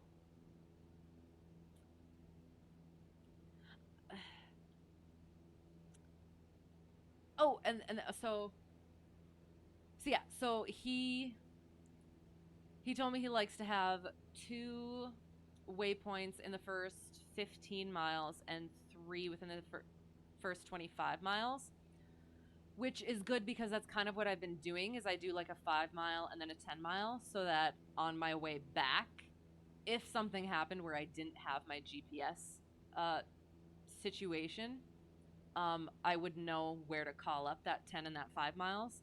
And then the next one is just like, well, and then plus you get your bearings right out of the airport. And then the next one is just following it after that. So it works out. It's I'm I do I not like I feel more prepared, but just having gone through just like some of the stuff and get, hearing stuff from him specifically, and like getting a feel for how he is and who he is, like it did calm some of the nerves a little bit. We're in planes. There's no such thing as too far here. This is true, except when it comes to fuel consumption. It includes words, unless I'm not sure what that means. Then whatever. Oh, okay, okay, okay. Whatever it was too much. I'm not sure what that means, and I'm kind of scared to ask. But I I try to be somewhat. I try to be somewhat of a lady, or at least appear to be. So we'll get back on course, and I'll try to spot my third waypoint. But I do remember that lake, or like it looks kind of like a cat, like a cat that a well, I was gonna say that a child would draw, or something that I would draw because I have no skills whatsoever. Cute. Like, oh, it's like a little cat with a ball of yarn. I love it. Okay, getting back on track. And then yes, so waypoint 3 is windmills, and I have found in my flying that I like it. It is. It's windmills. Oh my goodness, windmills are fairly easy to spot, and which although the one thing, well, that's okay though. So we're still climbing because apparently our top of climb is way up here, but that's little nav map. Ah, I'm not sure. I didn't really tell it how far up I would be climbing. I don't think. I don't know. So yeah, so we're still climbing, so we can't technically kind of see in front of the plane. So we must look out to our. Well, yeah, we kind of can. We can enough. All right, and so we get back onto our heading of like 3 degrees here-ish. It's okay. All right, we're good. Um. Oh, deleted a message. It was a bot. So yeah, I knock on wood. Every real person, as far as I can remember, has been pretty good. It's yeah, it's just the bots that I gotta yeah. So you didn't even say what it was. That was nice and quick. Excellent. I don't know, but yeah, no, it was just a bot, nothing bad. Okay, so we look for the windmills. Because yeah, I have found in my flying that yeah, I can notice windmills pretty well, especially at night. Oh God, I miss night flying so much. Okay, on Sunday, I I signed up for a slot, and the owner didn't quite look at the schedule, so he was down somewhere else with it, and I had to text him and be like, "Is the plane gonna be back?" And he comes back with it, and he was like, "You on the schedule?" I was like, "Yes." And yeah, so I was a little later than I had anticipated being, but I got a gorgeous sunset in the pattern, so that was fun. I love that. It's beautiful. Okay, hang on. Okay, how much did the flight sim gear cost? Oh gosh, I'm trying to think. So the I'm trying to think if the track IR was more expensive or the rudder pedals were more expensive. I actually probably I don't quite know. I don't know. It's been a while, and it was one of those things where I don't. Oh wait, okay, hang on. I'm supposed to be looking for my for my third waypoint at least. Did my oh shoot, my track IR isn't, or not my track IR, my flight sim stuff. Why it not working? Oh, that's not correct. Little nav map. We did. We passed my third waypoint. Shoot, so it's back there. All right, so we're gonna, yeah. I'm not too worried about that portion of it. So anyway, track IR is like 180. Already forgot that. Well, if it was 180, then I do think that the rudder pedals were probably more. But I feel like track IR was probably more than that. Hang on, let me see quick. We're gonna start turning back around. But yeah, so I have the Logitech yoke and these things, and throttle controls. I can't remember what it's called. Which is, I don't know. And then I have the Thrustmaster pedals, and then I have the Track IR Pro, which that's what this side bit is. So it's a little bit more expensive than the usual one. But yeah, it probably came to at least $1,000, I would say.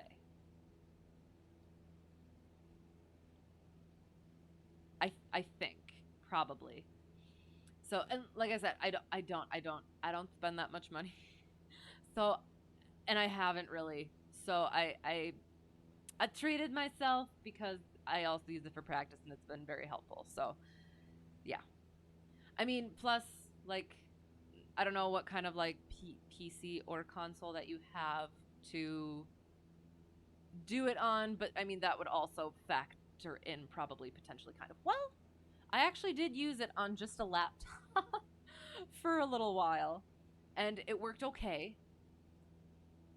It's not as crisp, but it did work okay.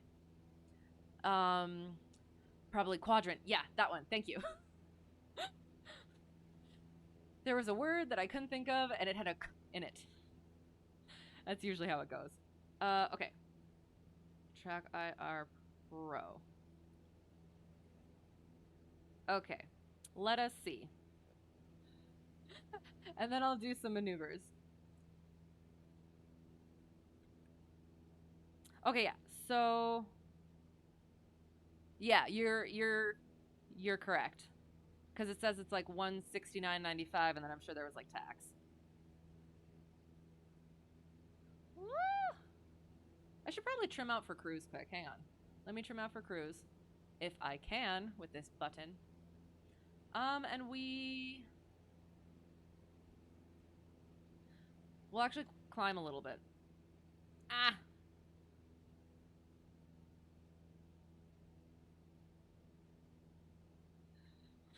Don't text and fly.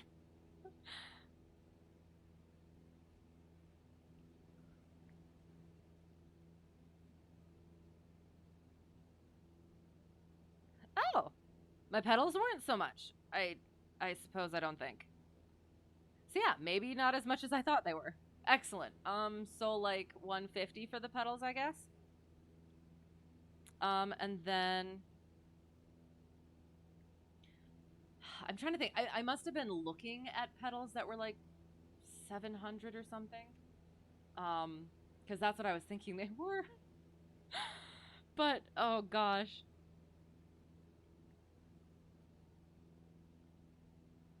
So yeah, so I guess like less than 500 bucks then for my sim stuff. That's better. I was gonna say like that seemed like a lot, but I was like, okay, I guess I did it. But or I could be thinking about actual flight gear. I don't know. It's yeah. On a plane like this, do I always have to hold the yoke because you hate a plane with no autopilot? My plane has no autopilot. So I mean, unless so you have to trim. Trim is excellent when it works properly.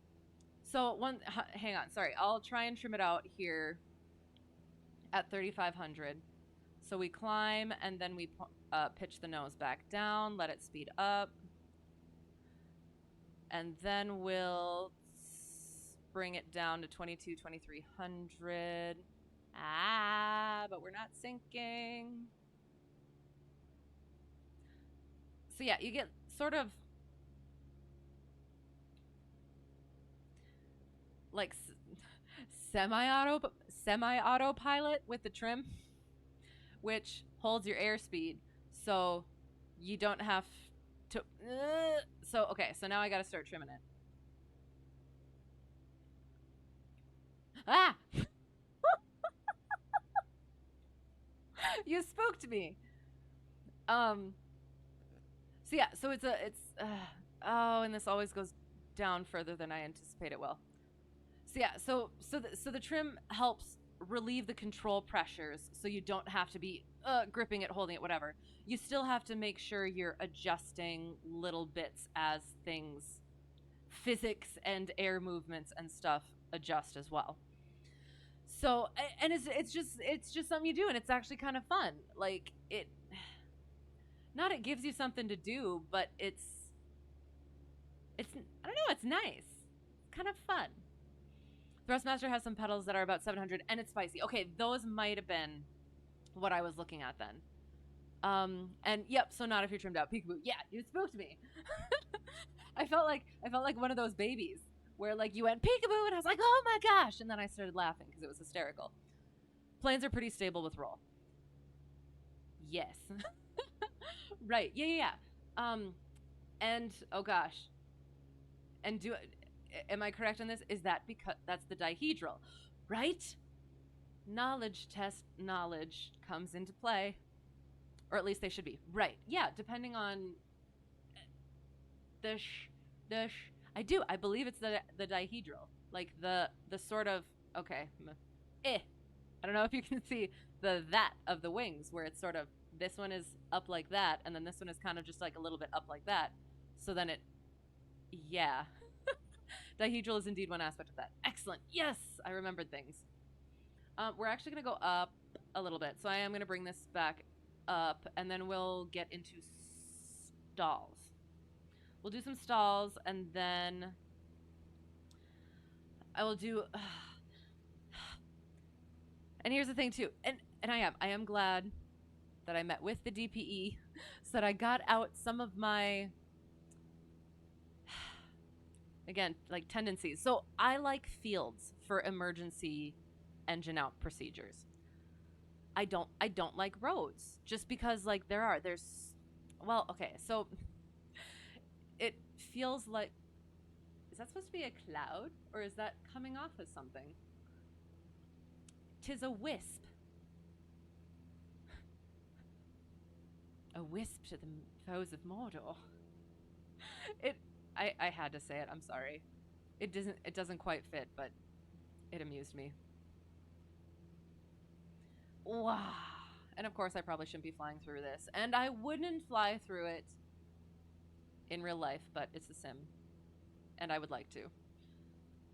Okay. So yeah, so I don't like roads just because traffic or potential power lines or trees. So I basically 10 times out of 10 I choose a field, because where I'm at we got enough of them, so even if you decide against one, if you start coming in and it's not looking good, you can go to the next one or there's enough room that it's going to be fine. And for some reason, while I was flying with future DPE and we did emergency engine procedure, I pick a road. Why? I don't know why. But that's the thing. Those are the things that I worry about on actual Checkride, that I'm going to do something stupid like that. Because again, on Checkride, don't do anything dumb, different, or dangerous. And that was different. It's also kind of dumb. So, oh gosh. A lot of the time you just ignore roads in your area because of traffic and power lines. Right. If it was safe, it's all good. Right. But again, it's that if. You're much it is. It's again, I'm glad I did I'm kind of glad that I did that because like I'm likely not going to do that on actual Checkride then. So, excellent, perfect. So, I am just going to choose a field. It's just going to choose a field. There's enough of them. I can do soft field. My plane is good with, or the plane I fly in is good with soft fields. It's what I take off from. It is. It's starting to get a little slushy and muddy. I'm a little worried. You like to fly over roads. It gives you plan B for emergency landing. Right. So yes. So I guess that's probably kind of where my mind went during it, because if you choose a road, then it's nice, it's straight, and technically if you had like any like trees or whatever on your rollout, it could rip off the wings and it would slow you down, and that would be good. But or if it's not, it's nice and straight and it's flat and you don't have to worry about bumps or anything like that. And then if the plan B, you can just bump over to a field if you end up seeing that there are trees that you're going to hit before you roll out, or power lines, or if there are cars or traffic on the road, you can just bop over to a field.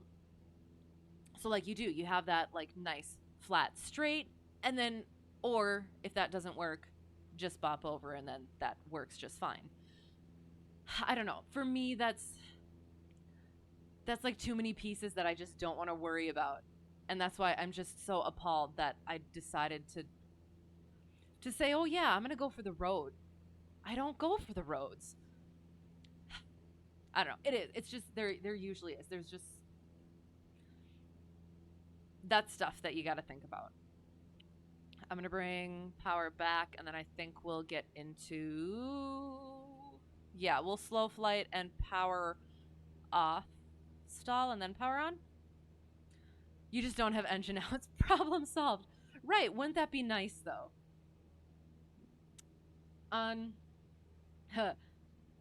There's a quirk in my plane in the plane that I fly in, and potentially not specifically to it, but on one of my solos, I was getting ready for it. It was a beautiful day. It was excellent. It was going to be great. And I get to the end of the runway, and I did my call, and I'm just about to, as I'm about to turn in for a soft field takeoff, engine dies. And I think, that's odd. And then engine dies, and all of a sudden the radios ominously crackle out and die too, which, because alternators, well, now that I think about that, okay. But yeah, so the avionics died. And so it was just one of those, interesting. And I checked all the stuff. Everything was good. Everything was fine. And I restarted it. And it was good. It was fine. But I was not about to get back into that plane and go fly by myself. So I taxied back in. And I told one of the owners there, and he takes me up, to check it out. And it was fine. It worked out just fine.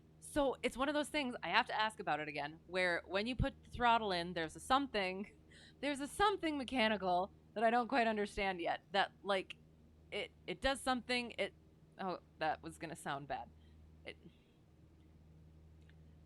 Something in that process where it just kind of kills it. If it's, too cold, and if I pushed it in too quickly, which I hadn't had a problem with it before, and it just kills the engine.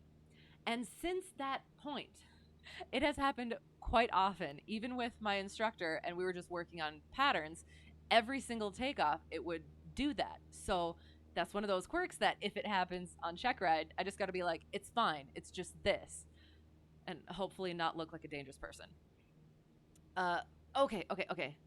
You can never be too safe. Exactly. If you're going to be safe, then why would you break your engine? An answer for everything. Can't have an accident if you will the universe to your bidding. Fair.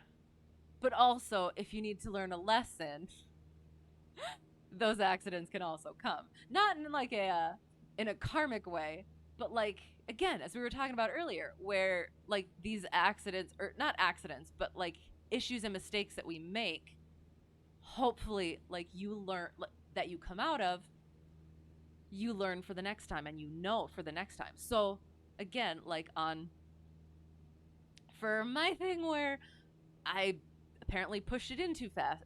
I pushed the throttle in too fast. Do not take that out of context. Um and it killed the engine. Like it did that then so that I would learn from it, and the next time it did that in a more precarious situation, I wouldn't do that again. Or like I had to do an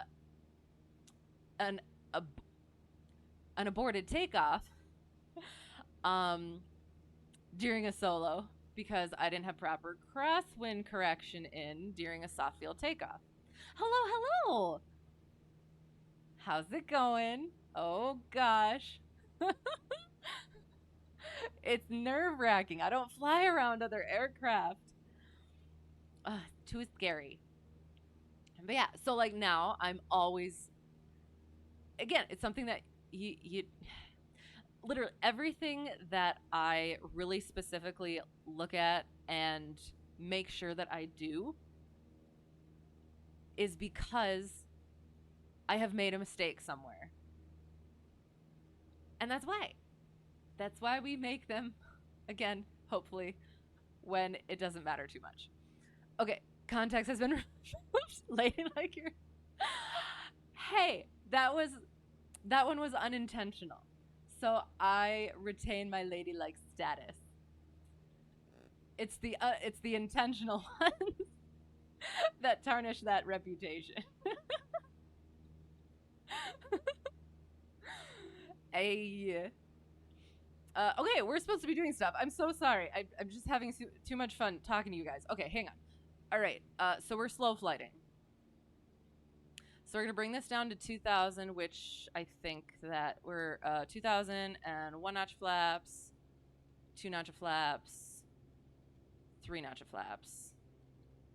And we're going to make sure our trim is good. And I think for this one, we'll go... we want to keep maintain altitude while also not causing an inadvertent stall.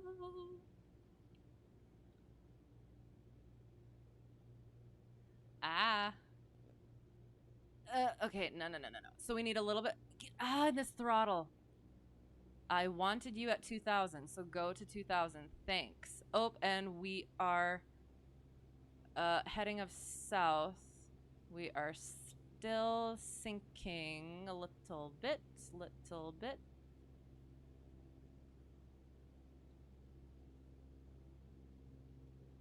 We're gonna bring throttle up again. I want to say that this one needs like, are you flying over me again, making strange shadows and freaking me out?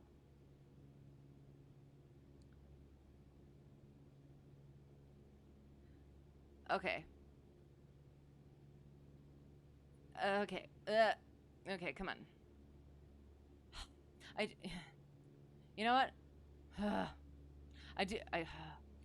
I want to work on slow flight again, but I want to do it in real life because I hate having, because it's such a precise thing, and I cannot get precise in the plane. I do better in the actual plane, not in the sim. So we're just gonna go into our stall because it's just ticking me off. So we're gonna get on a southern heading, and we're gonna be okay with that drop in altitude because we are above the surface enough.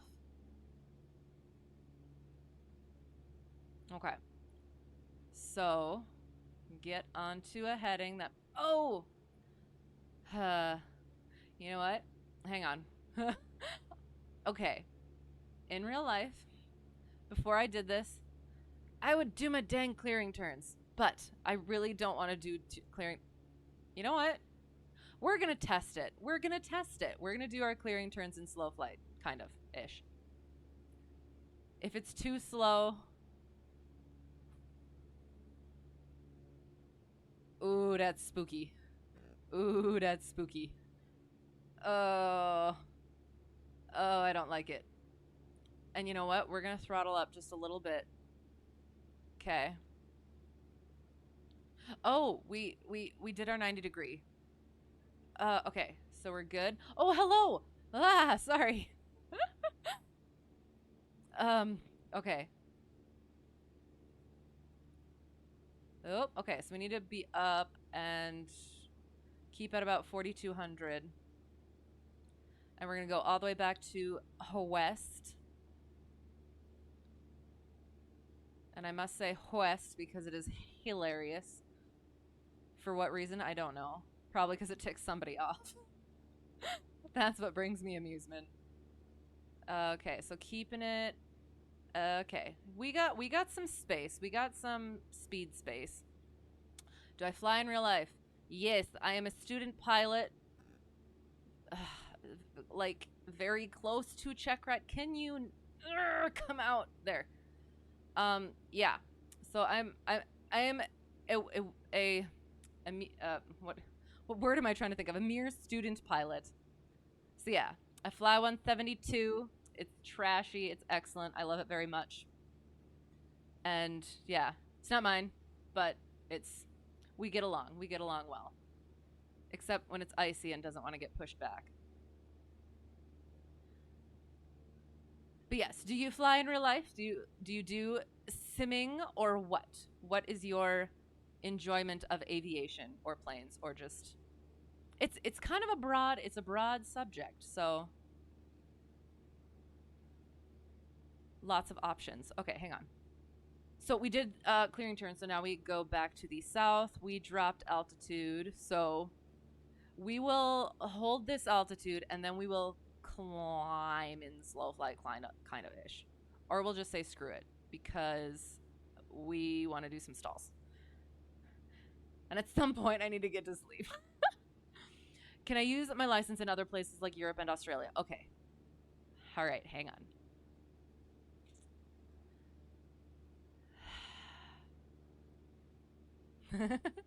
See, here's the thing. Like, it's not something that I've really thought about or spent much time on because I'm not intending to. Um, but I I believe so. Question mark.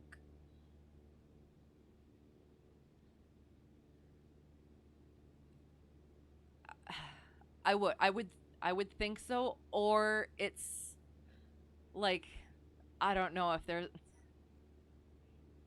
And again, don't take anything that I say seriously because I might not know what I'm talking about. Like I'm studying my best and hopefully I know what I'm talking about, but especially like this, I have no idea. So I'm just guessing right now.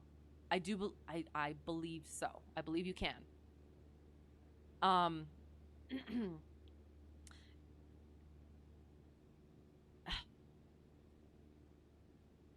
I believe you can. I I like I'm sure there's differences in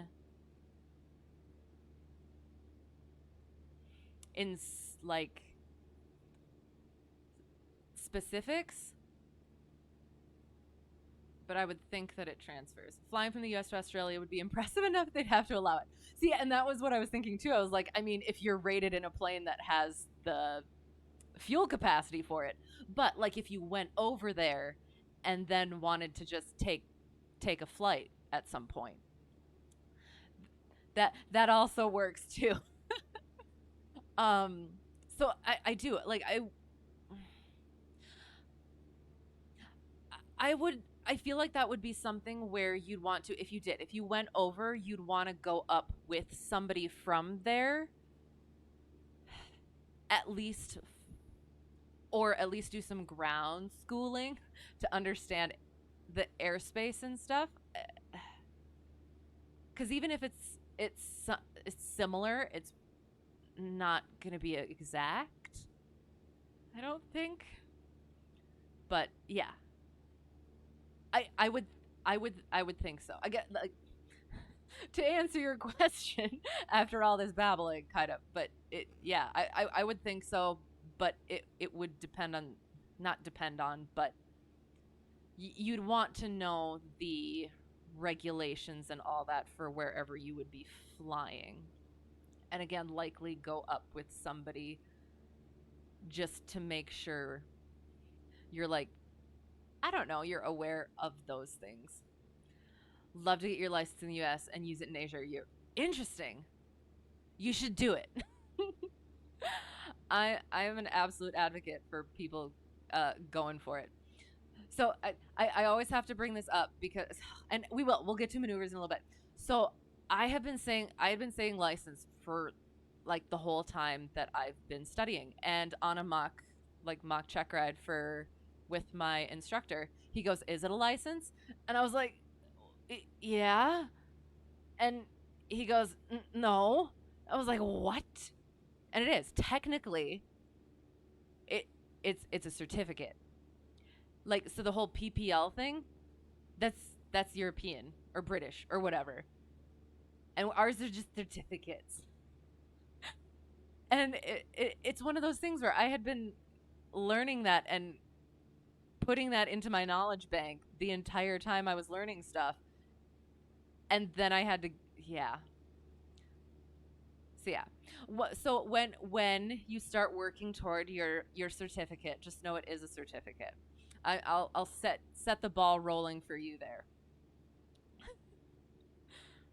So you should at least find a nice little airport that yeah, find a nice trashy airport, not trashy. I'm sorry. It's I say that endearingly cuz it is. It's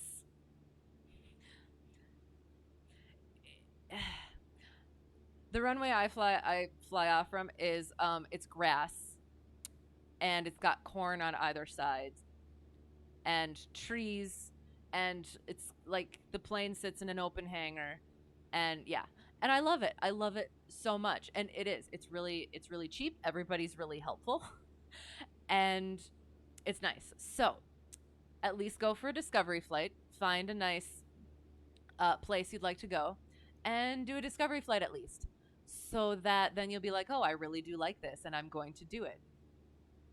I'm tricking you into it, by the way. Okay, so we're gonna get on south and we're gonna do stall. I'll quick do the stall. I'm not gonna look and get distracted for a little bit. We're gonna do stall. So we are going to pitch for, I think, 60. So we'll pitch for 60. Pitch for 60. Pitch for 60. And then we'll throttle out. And bring it up to the horizon. Bring it up to the horizon. And keep going. Keep going. Wait for the brake. And pitch down. And let it speed up. And pull out at a 70 for this one. Throttle up. Oh my gosh. Carb heat goes out. I forgot to do carb heat. And flaps up. Clean the plane. And we weren't too bad. I think we might have gone a little bit over 10 degrees. Shoot. Okay. Stalls turn into spins so easily in this sim. For power off or for power on? Because I know power on definitely, but that one went pretty okay. Okay. We must have background knowledge on flying before entering a flight school. Okay, hang on. So it depends on. No, but it always helps. Yes. So I did mine part 61. So I did all of my ground training by myself. I read the FAQ, the Pilot's Handbook of Aeronautical Knowledge, otherwise known as the PHAC, but FAQ is better. We have discussed this. So I read that, and I did a couple of other, like an app and a book and sporties stuff. Did that all on my own. So it was very cheap. Because I'm a cheap person. And then my instructor plus a wet plane, so I didn't have to pay for gas. It's just for the rental of the plane. Per hour is under $150. which is nice. However, if you wanted to go through like an actual flight school, I have no idea. So I came into this with absolutely little to zero knowledge. And that was less than a year ago. And I'm coming up on Checkride. So, and it's at the time I was working toward the knowledge test while doing some of my flying. And it was nice that they kind of complemented each other. I was learning stuff over here that helped over here and learning stuff over here that helped over here. But at some point, you just want to get the knowledge test done and out of the way and focus on the flying. So it's kind of a balance, and it kind of depends on your personality. So, no, you don't need the background knowledge, but like Pio said, it does help. So you could even, if you wanted, if you go the Part 61 route, I'm not sure about the actual like flight school thing. Study, and get the ground school stuff out of the way. Even take the knowledge test, get that even out of the way, and then start your flying. You could go that route too. It all depends on what works for you. Again, I don't know about actual flight school thing, but yeah, depends on what you want to do. So anyway, there's that rant. I hope that helped. And I'm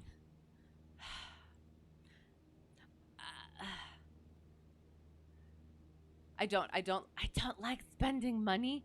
So I liked, and one of the big hang on, I should probably figure out where I actually am. Is that you, or is that me? Or is that both? Is that you too? Is it showing you too? No. Is there an airliner above us? Hang on. Oh my gosh. Hang on. Sorry. Where am I? Okay.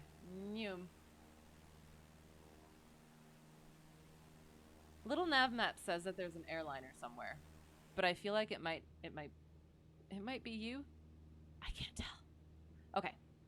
I'm gonna turn this way, and we're gonna head. Actually, we're gonna head on west, and then we're gonna do. You know what? We're not that far from. I don't think. Hang on.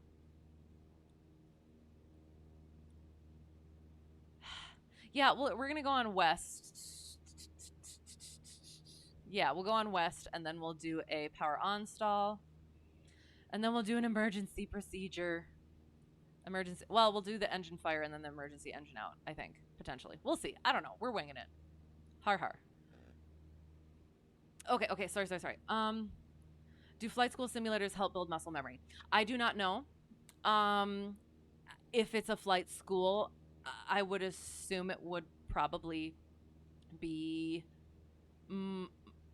more realistic. But again, it's still not going to be exactly the same, but it's just like flying a different airplane. You get used to the different controls for the different airplanes, and you just kind of figure that out, if that makes sense. Think there's a thing that'll do that, but that's not you. I'm not sure what that means. Sorry. Okay, that'll do that, but that's not you. Okay, sounds good. Sorry. The other plane. Got you. Helps a bit. Relying on it would be a big mistake. Yes, absolutely. Well, but yeah, it's anything that's not the plane that you are flying in the moment. You don't want to use that muscle memory. I don't know. Again, don't take anything I say seriously, but it is. It's like each plane is different. So even if you have a really good sim, the sim's still not going to be exactly the same as whatever actual plane that you're flying. Can't imagine yourself taking off without muscle memory.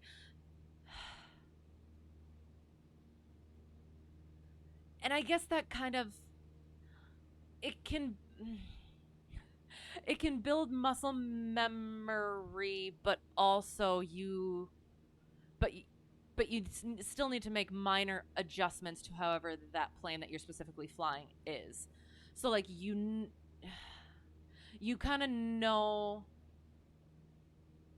when you're supposed to rotate in general, but the controls are going to feel somewhat different, and it's going to have a certain speed. And I would say so, like it's treat every plane as its own thing, but a general understanding that you get to, if that makes sense. The school has a Redbird sim. Haven't used it, but it's so cool. Nice. Okay. Taking off is actually fairly straightforward. Right. Your CFI will be right there next to you. That's the thing, is the taking off ends up being pretty fine. So like the 16 gusting 24 knots that I did yesterday was pretty okay. It was a little ishy, like, and I had to take off by myself once I actually left, and it was pretty fine. It's the landings. it's the landings that become sort of ishy, because when you're taking off, you're getting into the air, and once you're in the air, that stuff's pretty straightforward, kind of ish. Well, that's, I don't know. I've just found I like being in the air rather than trying to get back on the ground, sort of thing. But yeah, but it's the transitioning from the air to the ground ends up being a little bit more tricky than the other way around. Depends on weather also. For muscle memory, are you saying? Cause yes-ish. Cause so like for crosswinds. Okay, so we're gonna I almost want to land and do this, so, but like for crosswinds, you got to keep your aileron like that, right? So you have your yoke this way. I don't know if you can see it, as you're taking off, and you have to gradually let that out as the plane starts speeding up. And that's actually what I was thinking of when I was, can you not do that? Sorry. With, it will feel different per plane, but also similar. Sorry, that I was getting somewhere with that, but yeah, so like you do kind of feel that, and then it's just a matter of understanding how the controls themselves work in order to, so like, yeah, so if you got your yoke turned like this, you don't use this hand, but just for demonstration purposes, if you got your yoke turned like this and your crosswind is going right, and then you start speeding up, and you're gradually, as you're feeling it need to come out, I don't know, I haven't flown anything other than one I've been in, but I feel like it would feel somewhat similar, and it's just a matter of knowing how far you need to, of feeling, it's a different feeling of how far you need to go as you come out of that crosswind correction, if that makes sense. And I apologize if that like doesn't make sense at all, but it makes sense in my mind. So yeah, so like there's some things that feel the same. It's just the difference is how the airplane responds and how the controls respond to you. Yeah. And I'll stop confusing you. I'm sorry. But yeah, just base thing. Treat every plane, even a sim, as its own thing, and you'll be good. Yay! Kind of. Yeah. Again, there's like general feelings and stuff, but each plane does respond differently, and yeah. Anyway, okay, power on stall. I'm sorry. You ask so many questions, sometimes you can't hold yourself. No, I do. I ask them all the time too, and that's the thing is, like, I've absolutely fallen in love with this. So I would love to. I love sharing this with people. I want to get other people into it. And I like talking to people who are already into it. I ask a lot of questions too. That was one of the things that I had to kind of get out of with, like for my Checkride, is I like to ask my instructor questions at every single turn, literally and figuratively. And I can't do that on the Checkride. So yeah, so it's totally fine. I love sharing this stuff, and I hope that I'm helping. If check, double check everything that I say. Ask your CFI, which you should definitely get. Um, and yeah, but yeah, I am. I'm happy to share my experiences. I don't say knowledge because, like, yeah, well, yeah. Taking off and being in the air takes little effort. Yep, it's doing it the right way where the learning happens. Right. If you start flight school, there's no well, and yeah, so I was gonna go into, like, yeah, so I did end up having an aborted takeoff because I did not have the correct crosswind correction in during a soft field takeoff, and that makes it difficult because you're already taking off with low speed and close to the ground. So yeah, so you're yeah, it's I don't think I've had that was the only time I've actually had a bad takeoff. So I've had a lot of poor landings, but yeah, it's taking off is it's the easier part. If you start flight school, there's no expectation for you to even be good. Everyone starts from ground zero. Exactly. You'll get better over time. Exactly, exactly. And everybody learns differently and at their own pace. So it is. And everybody is. Everybody is really helpful. As far as I've experienced, and that's what I've heard from a lot of people too, like, it is. It's a really, really great community. And it's one where the other people in it actually really want you to succeed and enjoy helping you succeed too. So it is. It's just sharing that love of aviation. Okay, power on stall. I'm so sorry. Okay, power on stall. So we bring power back first, so we get into takeoff range. So we're gonna hold this altitude, kind of. I think. Yeah, yeah, yeah. We are not. Yeah, we could climb up to 3,500 feet if we wanted to. Okay, so we're at takeoff speed, and we'll power all the way up. Bring that nose up over the horizon, and then keep bringing in that back pressure. Keep the wings level. Keep it on west, and keep going up. Back pressure, back and we're spinning. So we're gonna push that in, and we're gonna right rudder that, and we're gonna come back up and throttle back. And we didn't get too far off our heading there either. And we're going to bring throttle back up. So yeah, you know what? And this is the thing too, is I have really enjoyed the sim conceptually. It's been incredibly helpful going through stuff, again, conceptually. But I did yesterday, meeting future DPE and flying with him, did some stalls. I didn't push the nose down like I should have, and I almost feel like it could have been because I was rusty, and I'm blaming the sim unwarrantedly.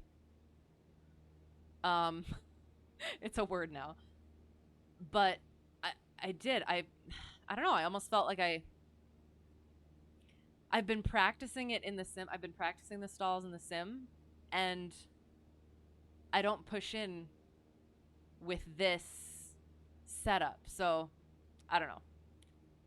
So yeah, treat every plane as its own thing. Go up to random people in their hangars, any question, and they'll give you a 5-hour rant. Yep, about how some experience changed their whole life around, and then answer your question and offer you to fly in their plane and get a burger. Right? It is. Oh, it is. Everybody's so lovely. Forgot that word. Ask someone in there. I forgot the word. Ask someone in some there in there. I forgot the word. Ask someone there. I'm sorry, I don't understand what that last bit means. I could also be okay. What time is? Oh, it is. It is getting late. What else were we doing? Emergencies. Okay, so engine fire. Oh no. So we throttled. And we immediately start. No, we don't lean it out. We just steep turn that, and we descend faster. fester, fester. And we look for, oops, not like that, not like that, not like that. Oh, this is actually kind of terrible. Um, we don't want to land on the water. Okay. All right, so we are getting close. So we are going to pretend, all right, our engine fire is out. Excellent. Okay, so we throttle back on. Cool. Excellent. And then, oh no, engine died. So we carb heat out. We pitch for best glide, which in this one I think is 70. And we look for spots to land. That looks beautiful right there. So we're going to come around and we're going to land on that, I think. Anywhere else? So then what we would do is we would check our fuel, our throttle, our fuel mixture. That's what I meant. Sorry. And we would trim for our best glide, and then we would. Okay, we're good. We're good. We're fine. Mags and master and primer. And none of that works. So we would get out our checklist. We're going to get into best glide some more. And we would cut, you know what? Shoot. And since we are going to make a landing, we are going to cut our fuel. We're going to turn that off. We're going to pull our mixture. We're going to throttle out. Mags go off. I think that's everything. We're landing with the whatever they're called. Shoot. Come on. So we need to turn a little bit more. And we're going to have the field made. So we cut everything that has fuel. And then we pop our door. And we, right at the end, we would turn our switch off.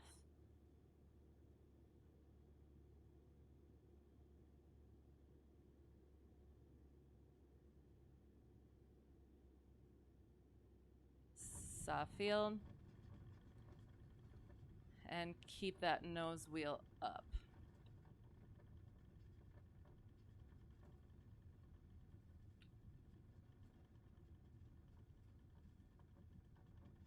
Hey! Look at us. Couple of broken Cessnas. Wait. Formation. Am I going to take your wing off? There. Oh, shoot. Sorry. I tried to land right next to you. Okay, sorry. Okay. Dang it. Fingers broken somewhere. Nobody told me it's almost midnight. Yeah, right. Exactly. 60. Google the V speeds for you after takeoff. Oh, 60 is best glide. Interesting. I always use that for what's the word? For rotate. Okay. Oh, sorry. VX 55, VY 67. Oh, okay. 55, VY 67. Okay. Good to know. So that's kind of what I've been using. Rotate 50. Okay. Okay. I've been using 60, which doesn't make any sense because it should be 10. Yeah, that makes more sense. Okay. Got you. One thing we did not do is we did not look for wind because I can't figure out my ground speed without having this here. So okay. So I think, oops, that's not correct. I think that was what's the word? Oh, wrong one. Get that. That's cute. I don't know how to screenshot. I don't go like that. Come here. Oh my gosh, am I throttling? Or are you throttling? I don't know what's happening. Oh, I still have my landing light on. Which technically the aim... I know, I still have my... What is it? The HUD? The HUD up? But... Yeah. Where is... I just got to remember to put that in paint. or, well, like there. There. That's cute. Just like that. There we go. At least I have it in the VOD. Okay. Been using the same numbers, so this is spoopy to you too. Right. Yeah. And another thing is like I'm trying not to get too much into like the other. This is why I'm just flying this one for now. There's all these other aircraft that you could use in the sim, but I'm just using this one because I don't want to mess myself up in the plane that I fly right before Checkride. So run. Should we play chicken? Run. No, no, no, no, no, no.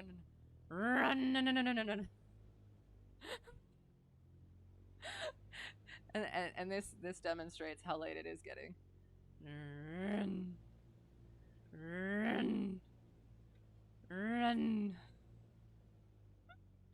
Should we see how close we can get? Hang on. Okay. Oh. Oh no.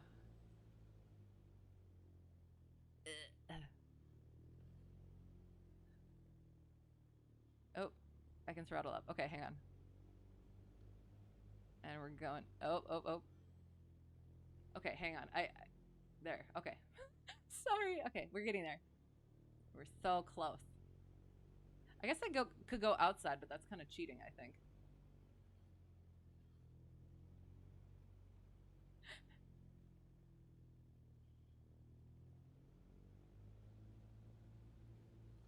Oh no! No! I got too close. Did you crash? Did it crash the desktop, or are you just or is it just because I am too close? I don't know. Oh, there you are. Okay. Oh, I don't know how to push back.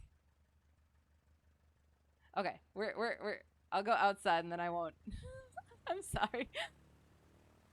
Okay, we're gonna try this one more time and then we'll get back to K Duck. Shift P. Okay, sounds good. I'll go like, hang on.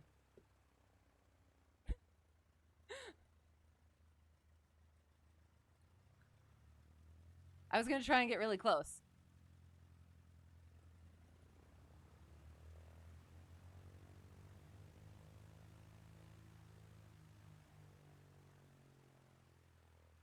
Well, I guess it's just not gonna let us. That's spooky looking. Oh, we have legs and pink pants.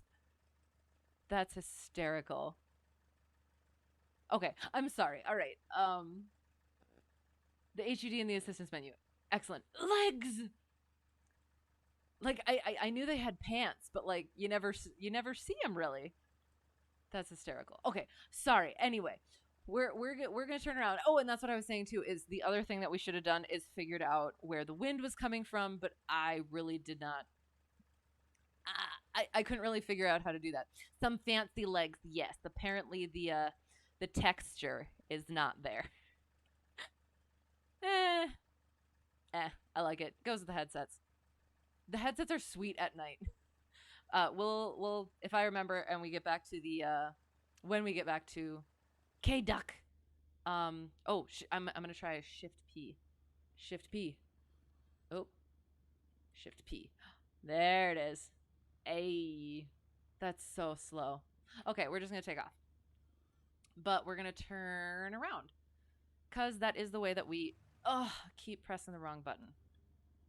Okay, and we are gonna do a soft field, so we'll leave. Oh, how does it stop? Do I just throttle forward? How do I turn the Shift P off? Do I do it again?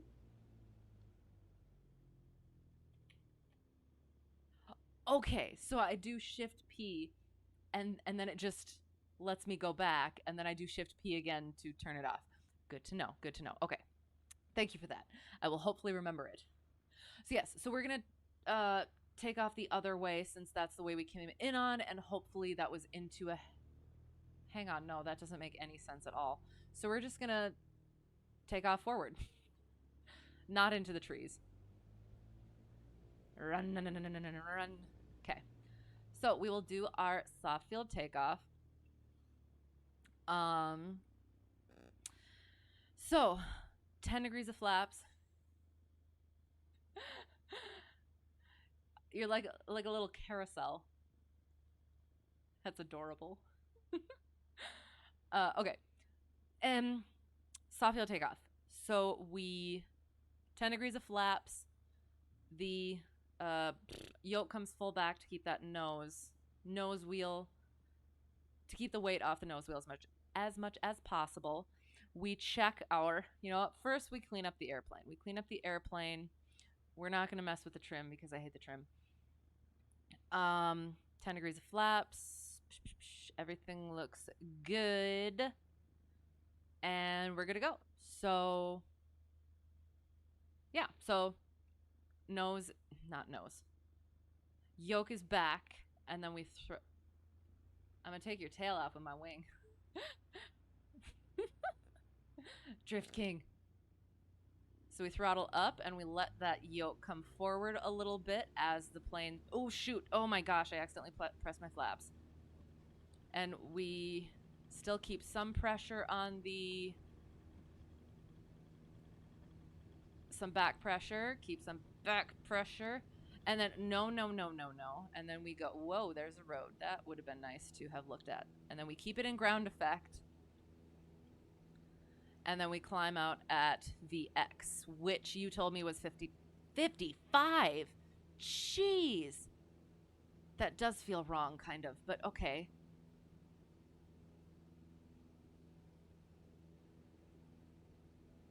Okay. All right. And then when we got a decent speed and we're above and everything, we take our flaps out. Why aren't my flaps coming out? Did it disconnect or something?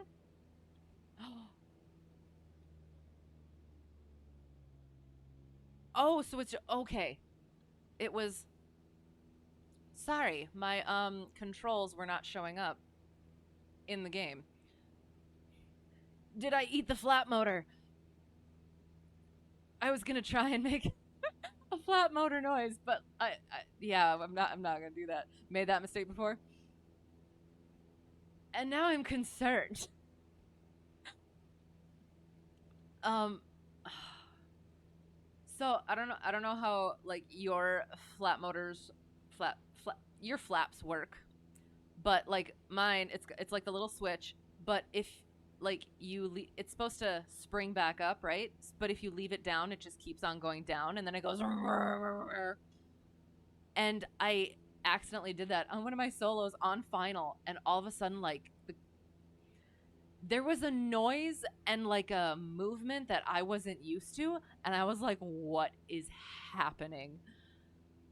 And it ended up just being that I left the flaps down, and it was just still going, and so it was going, which is very descriptive, and yeah, but it was terrifying right there on final, and I'm always like,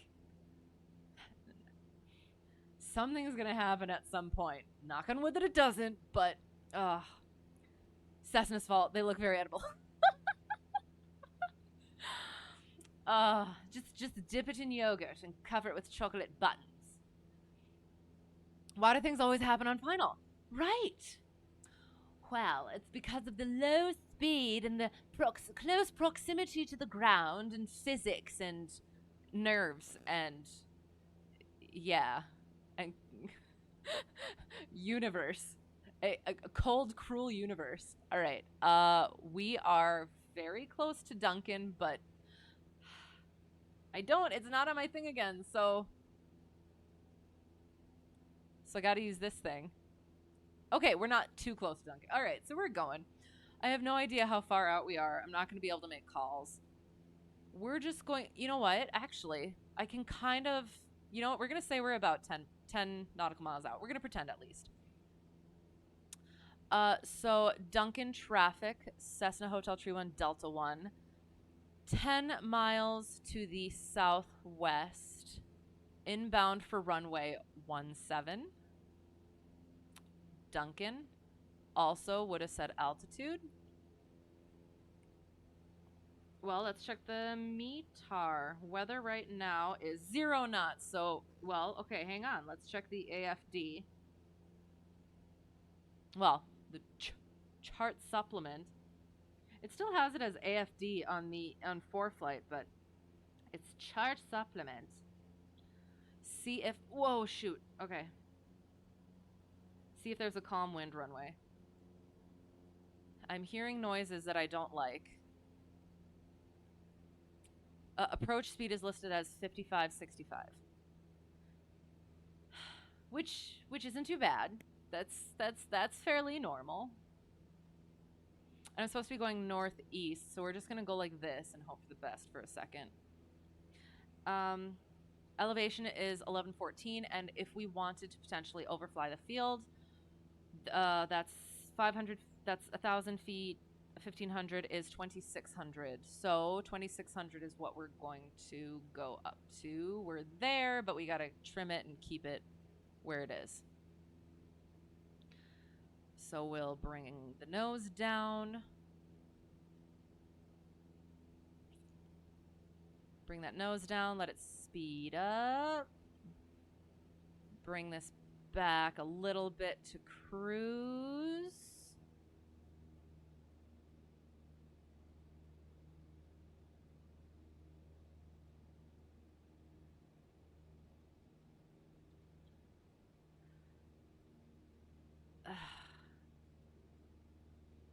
Still keeping on northeast.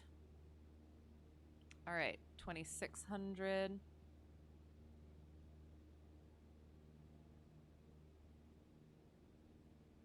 Okay.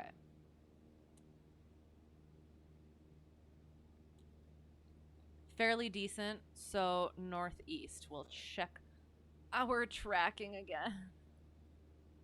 So we're PO traffic, Cessna, Hotel Tree 1, Delta 1, 5 miles to the southwest at 2,600, inbound to overfly the field, inbound for runway 17. We'll talk, well, no, inbound to overfly midfield for runway 17. Gosh darn it.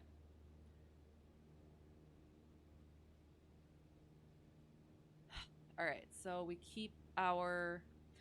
Why does little nav map go out like that? I want it in like that. That is what I am doing.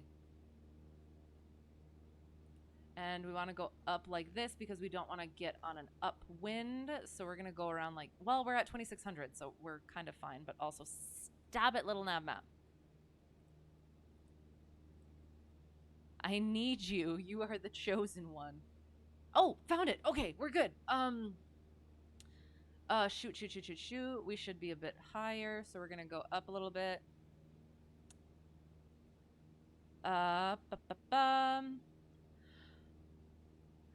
Stall speed with flaps is 35 knots. You think you went faster than that? Falling down the stairs once. Oh gosh. Are we allowed to say to ATC? I'm sure. You know what? I have listened to ATC stuff, and I have heard plenty of ums. Just as long as you keep it moving, kind of. Duncan traffic, Cessna Hotel Tree 1, Delta 1, crossing midfield at 2,600, teardrop to enter left downwind 17.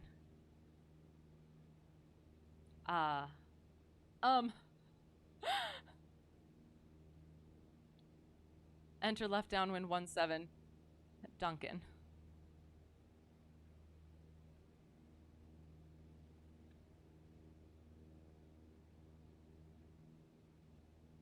And I don't have my usual things that say when I'm about a mile out.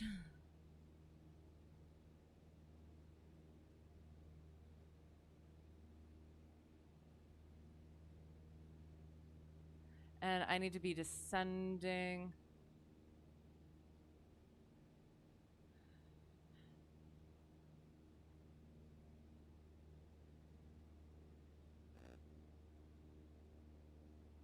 Oh gosh, oh gosh. Duncan traffic, Cessna, Hotel Tree 1, Delta 1, left downwind 17, Duncan.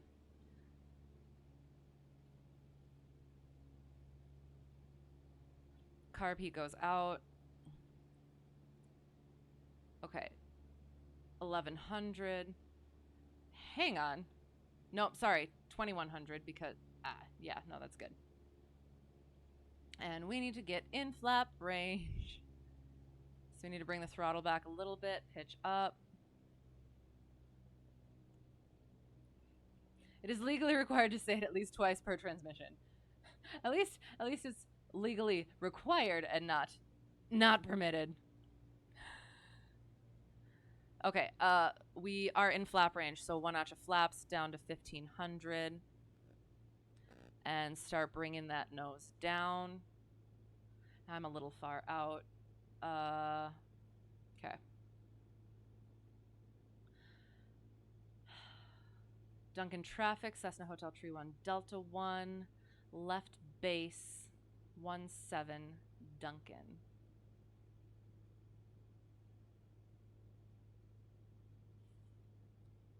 And again, I'm better. I'm better. In the plane. Just in the real plane. Just, yeah. Just keep that in mind here.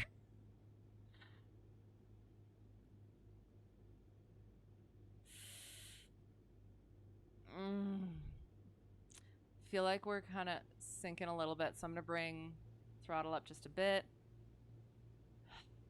Duncan traffic, Cessna Hotel Tree 1, Delta 1, final 17, Duncan.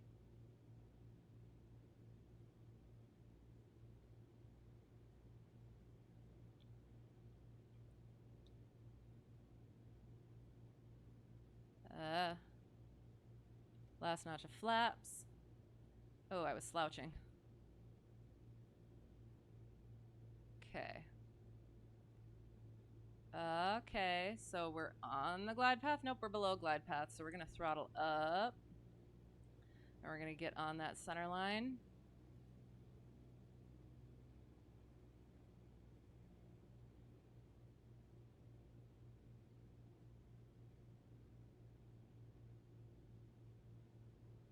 Yep, we're sinking still, so we're adding more power.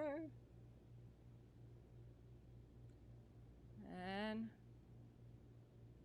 we bring that throttle out because now we have... Keep on that center line. Short field! Short field! And my brakes! The brakes work better in the real plane.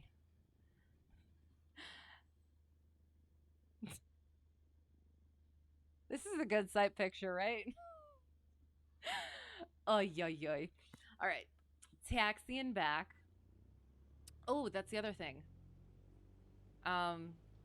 So... again, the airport that I fly out of is grass, and one side of it is the taxiway. So you pull off there and you clean up the airplane and then you go. You don't really need to call clear of anything and all that, so don't usually use the checklist. So yesterday I was with future DPE and we cleaned up on the runway. We stopped on the runway, and so I cleaned up, and then we went back and think probably going here. And all of a sudden we get past the hold short, and he's like, wait, stop. And I was like, oh God. Okay. And he's like, okay, now we get out the checklist and we clean up and do all the things and everything. And I was like, oh yes, of course. All right, perfect. I was like, oh no. So we're going to quick go through the rundown checklist, the clear active. So we flaps up, we carb heat off,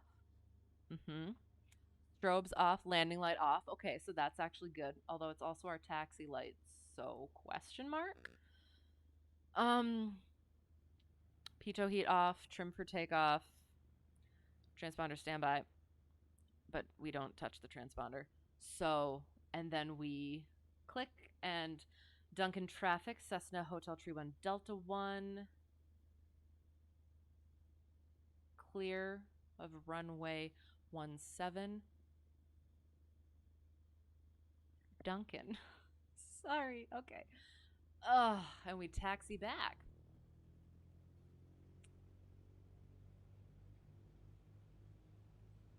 And we do it at a nice little jog.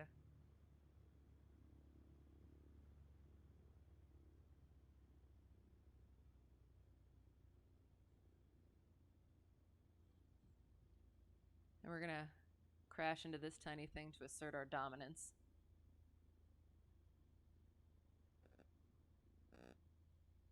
Apapajou.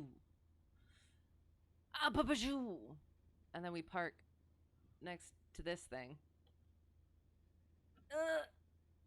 But my brakes. Oh, that was kind of okay. Ah, shoot. It was ish. I did not see you. Oh, shoot. Oh, whoa. That's strange. Hey, there you are. Hi. Should start using Google Maps instead of Bing Maps. Much more details, especially with roads. So this is little nav map, the thing down in my corner. So is that a thing where I can do that in here? Can I choose something different? I just kind of use it for the track, and I'm new to it. So hey. Okay, oops. Hang on. I have to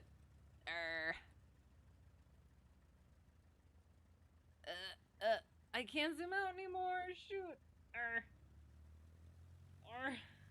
Why can't I zoom out anymore? Ah. That's sad. Bubblegum PC-12. Graphics. In the sim, you just took out that plane. So like, okay, hang on. I'm gonna set my parking brake because I'm gonna actually no, sorry, hang on, sorry. So we parked. Okay, parked, and we'll take out the checklist, but we'll do kind of what we want. So we did our clear. So what we do is avionics go off, all the other things go off there. Then we lean it, let it die. And then we that parking brake, and we click one of these. There, it actually took it into my thingy. Graphics, Google Maps mod. Oh, there's a mod. Is it free? I also have the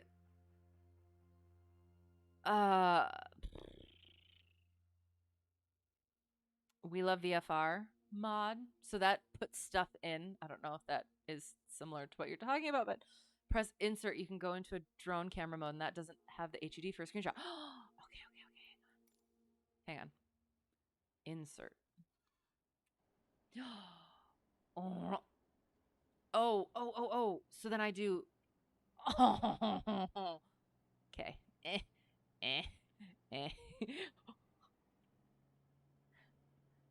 It's like I'm playing Minecraft. Got a weird truck in there, and it's fine. We can have trashy gas truck or whatever that is. I don't mind a trashy gas truck. Oh, and I have to. Oh, shoot, hang on. Went to see Disneyland. Looks identical to the real world one. Okay. Okay, I'll have to look into that. I do. I'm just using this for like training now, but I've loved how close things can be. And it is. It's beautiful. Why isn't it working? Because I'm in the way. All right. I'm going to see if I can figure out how to, oops, do this quick. So I have to put one in first. Beautiful. And then oops, we do another one.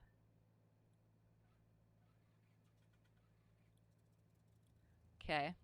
And then we,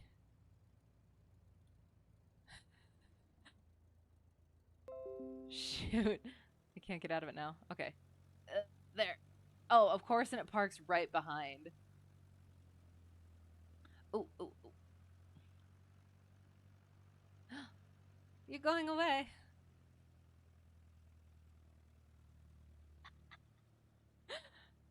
I was too busy getting paint out. Oh, are you coming? What are you doing?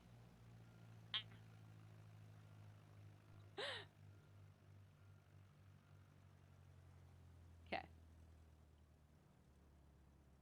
All right. Oh, oh, okay, quick. Eh. Why isn't it? Why isn't? Okay, there. Why isn't it working? Oh, because I have to use this thing. Okay, okay, okay, okay. You gotta stop moving.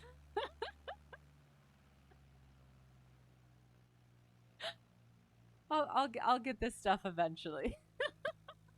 I don't usually do screenshots because I'm usually just learning it for using it for learning purposes.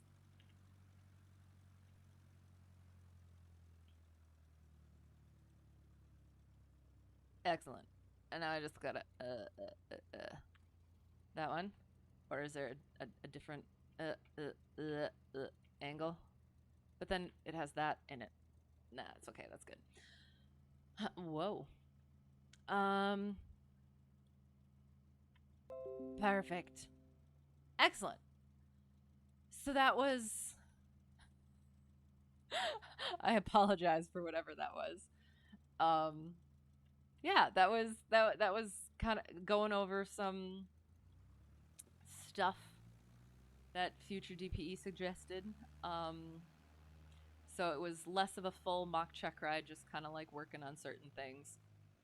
I do. Oh, wait, hang on. Can't push back because the sim thinks you want one of the slow pushy backy guys. Oh no! Do you have a Discord? I do. Hang on. Let me.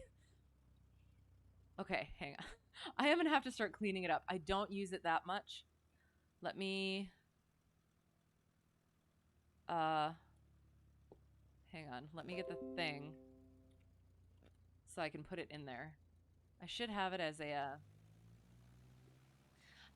I should put it in the thing. Uh, so yeah, and the other thing is I do also um um where's the thing? How do I how do I Okay, hang on. I'm so sorry. Um no. Um what's the thing? What's the word? Shoot. What is it called? The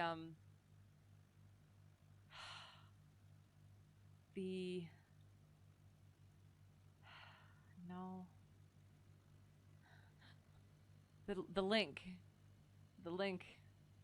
Uh advanced. No. I found it at one point. How do I uh uh create invite? Send a server invite link to a friend. So I go like this. I hope. Well, I hope this is correct.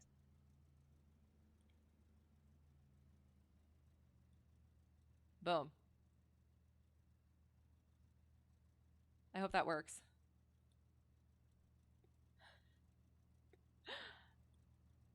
Oops.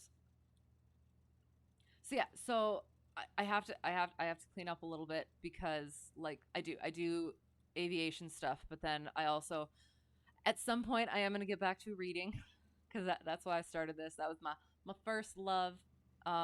I've been working through Shakespeare's sonnets, and I haven't done that in a couple of months because I've been almost check riding for the past couple of months. So Um, yeah, so it's a lot of aviation stuff, but then there's also like book stuff, some uh, uh, entertainment media stuff. That's another thing that I'm into. Spoopy stuff, and yeah, so I gotta clean up. So I apologize for the mess in my Discord, and yeah, and if yeah, if you if you send me anything, I and I don't get back to you, I will at some point, but I don't go on that much. I'll start using all this stuff better and getting it together better after Checkride. I'm gonna be doing a lot of things better after Checkride, so eventually could do book stuff and plain stuff at once.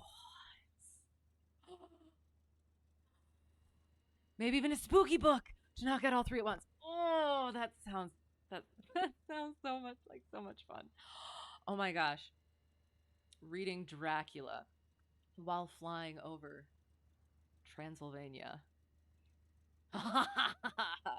Cuz cuz they're and now I'm like I'm not sure it's the lateness of the hour, but it is technically a real place, right? How can you say no to that? Halloween, Halloween. We're gonna do it. We're gonna do a sightseeing book reading disaster of a stream because I'm gonna be all sorts of over the place. Oh, we should figure out a proper aircraft too. Proper aircraft. What would that be? Isn't there like a viper? Teeth. Okay, I'm sorry. It is late. That was so much fun. Thanks. Thanks for being here. That was so much fun. Um, thanks for sharing stories and listening to my horrible mistakes and yeah, it was a good time. October of 2020, Flight Sim had spooky landing challenge in the 152 at sunset on a grass strip lined with jack o' lanterns. I love that. They didn't do a spooky one this year. Okay, why wouldn't you do it? I love Spooktober. I'm I'm a big fan. I actually like I usually only do once a week, but this past October, I think I only do once a week still? No. I can't remember, but I do. I do. I enjoy that. So I'm looking forward to that and I hope you'll be around. And it was fun. Night, it was good having you in here. Thanks for being in here. You should definitely go do a discovery flight and get sucked in and start lessons and stuff. No pressure, but it's so much fun. So yes, night. Hope to see you again soon. I usually do every Tuesday, and I think for not for the foreseeable future, but kind of next we'll be flying again. Um, yeah, and we'll see what happens. So, you have a screenshot of it and a brand new Discord to post it. Excellent. I'm so excited. Yay. Tons of fun. Oh, I love it. I love it. I love it. I love it. I won't wish away the year though. I like the rest of the year too, but yeah, October's fun. Spooktober. I like twisty sorts of things. All right, so that was. I'm sorry. I'm probably like, blah. I will exit and yeah, put nice music on. Uh, ba-ba-da-bum, and we'll go like that, and we'll get pretty music, and we'll close it out. So yeah, um, again, brain is mush at this point, so if I forget anything, I'm so sorry. But yeah, um, at some point, soonish in the near future, I will be doing a stream at some point that will be like, oh, I passed Checkride, but I don't know. I don't know when it's gonna be. It's been canceled a couple times, and I'm really nervous about it. So I'm just like, ah. So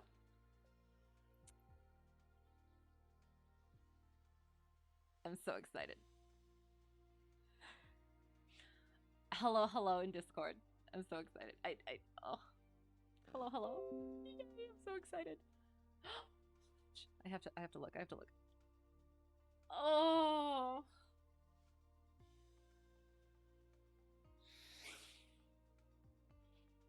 I love that. I love that so much. I have to put a love. How do I love that?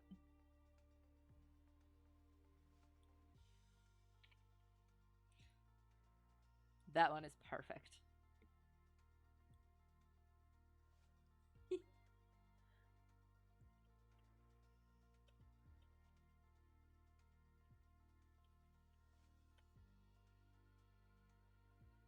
Where Vader lives, Mustafar.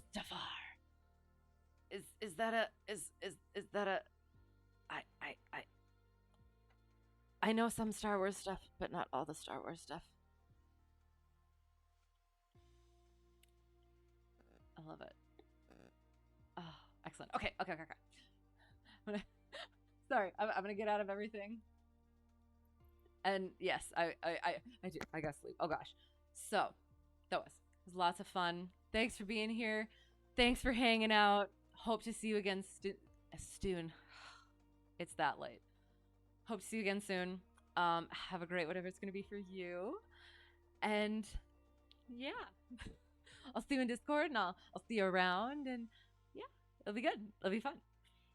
So if I'm forgetting anything, I'm so sorry. But thanks again, and yeah. Don't know what time zone I'm in, but it's 12:30 for you, so it's definitely mush brain time. Definitely mush brain time. Yes, yes, yes. I. It's like, oh, you know what I didn't do? Shoot. Hang on, hang on, hang on. Sorry. I did not. Sorry. I like to do this. Um. Da da da. Here's the route that we took. Hang on. So we went. Oh, so okay. So it was what? Hang on.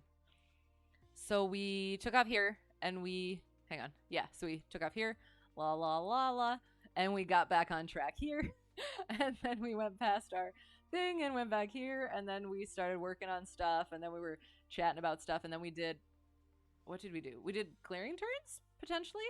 And then we did stalls and stuff. And then we were chatting some more.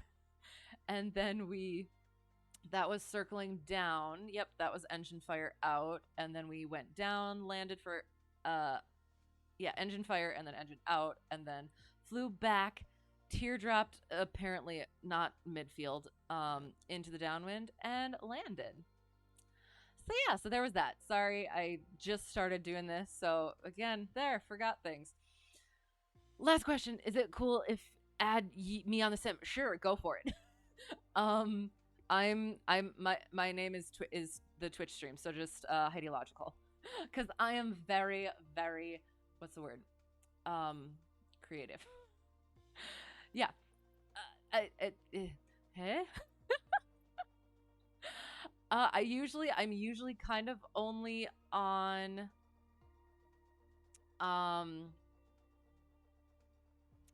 for streaming. Hello. Yes, accepted. Done. Nice. Excellent. Um yeah. But yeah, it'll be fun. I'm still learning all this stuff, so bear with me. And I'm not like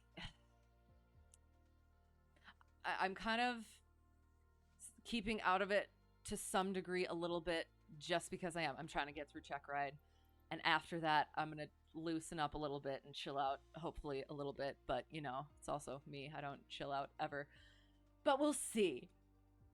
But I'm looking forward to doing more with the sim once I'm not so yeah sticklery for not messing myself up. Sorry. Ugh, I have so many split ends. I need a haircut, but I'm also waiting till after Checkride for that. Oh, anyway, what's a chill? Is there a store with those? Oh, please tell me if you find one, because I need it. Oh gosh. Anyway, this has been a lot of fun. I'm glad you snuck up on me, and I'm glad, like last time, and you came again, and you're crashed to desktops. I hope those don't happen too much anymore. But yeah. Ah, brain mush. But yeah, yeah. So thanks. I'll see you around, and we'll have more fun. It'll be great. So thank you, and bye. Hope you're about to solve those. I hope so too. So good luck with that. Okay. Yes. Until next time.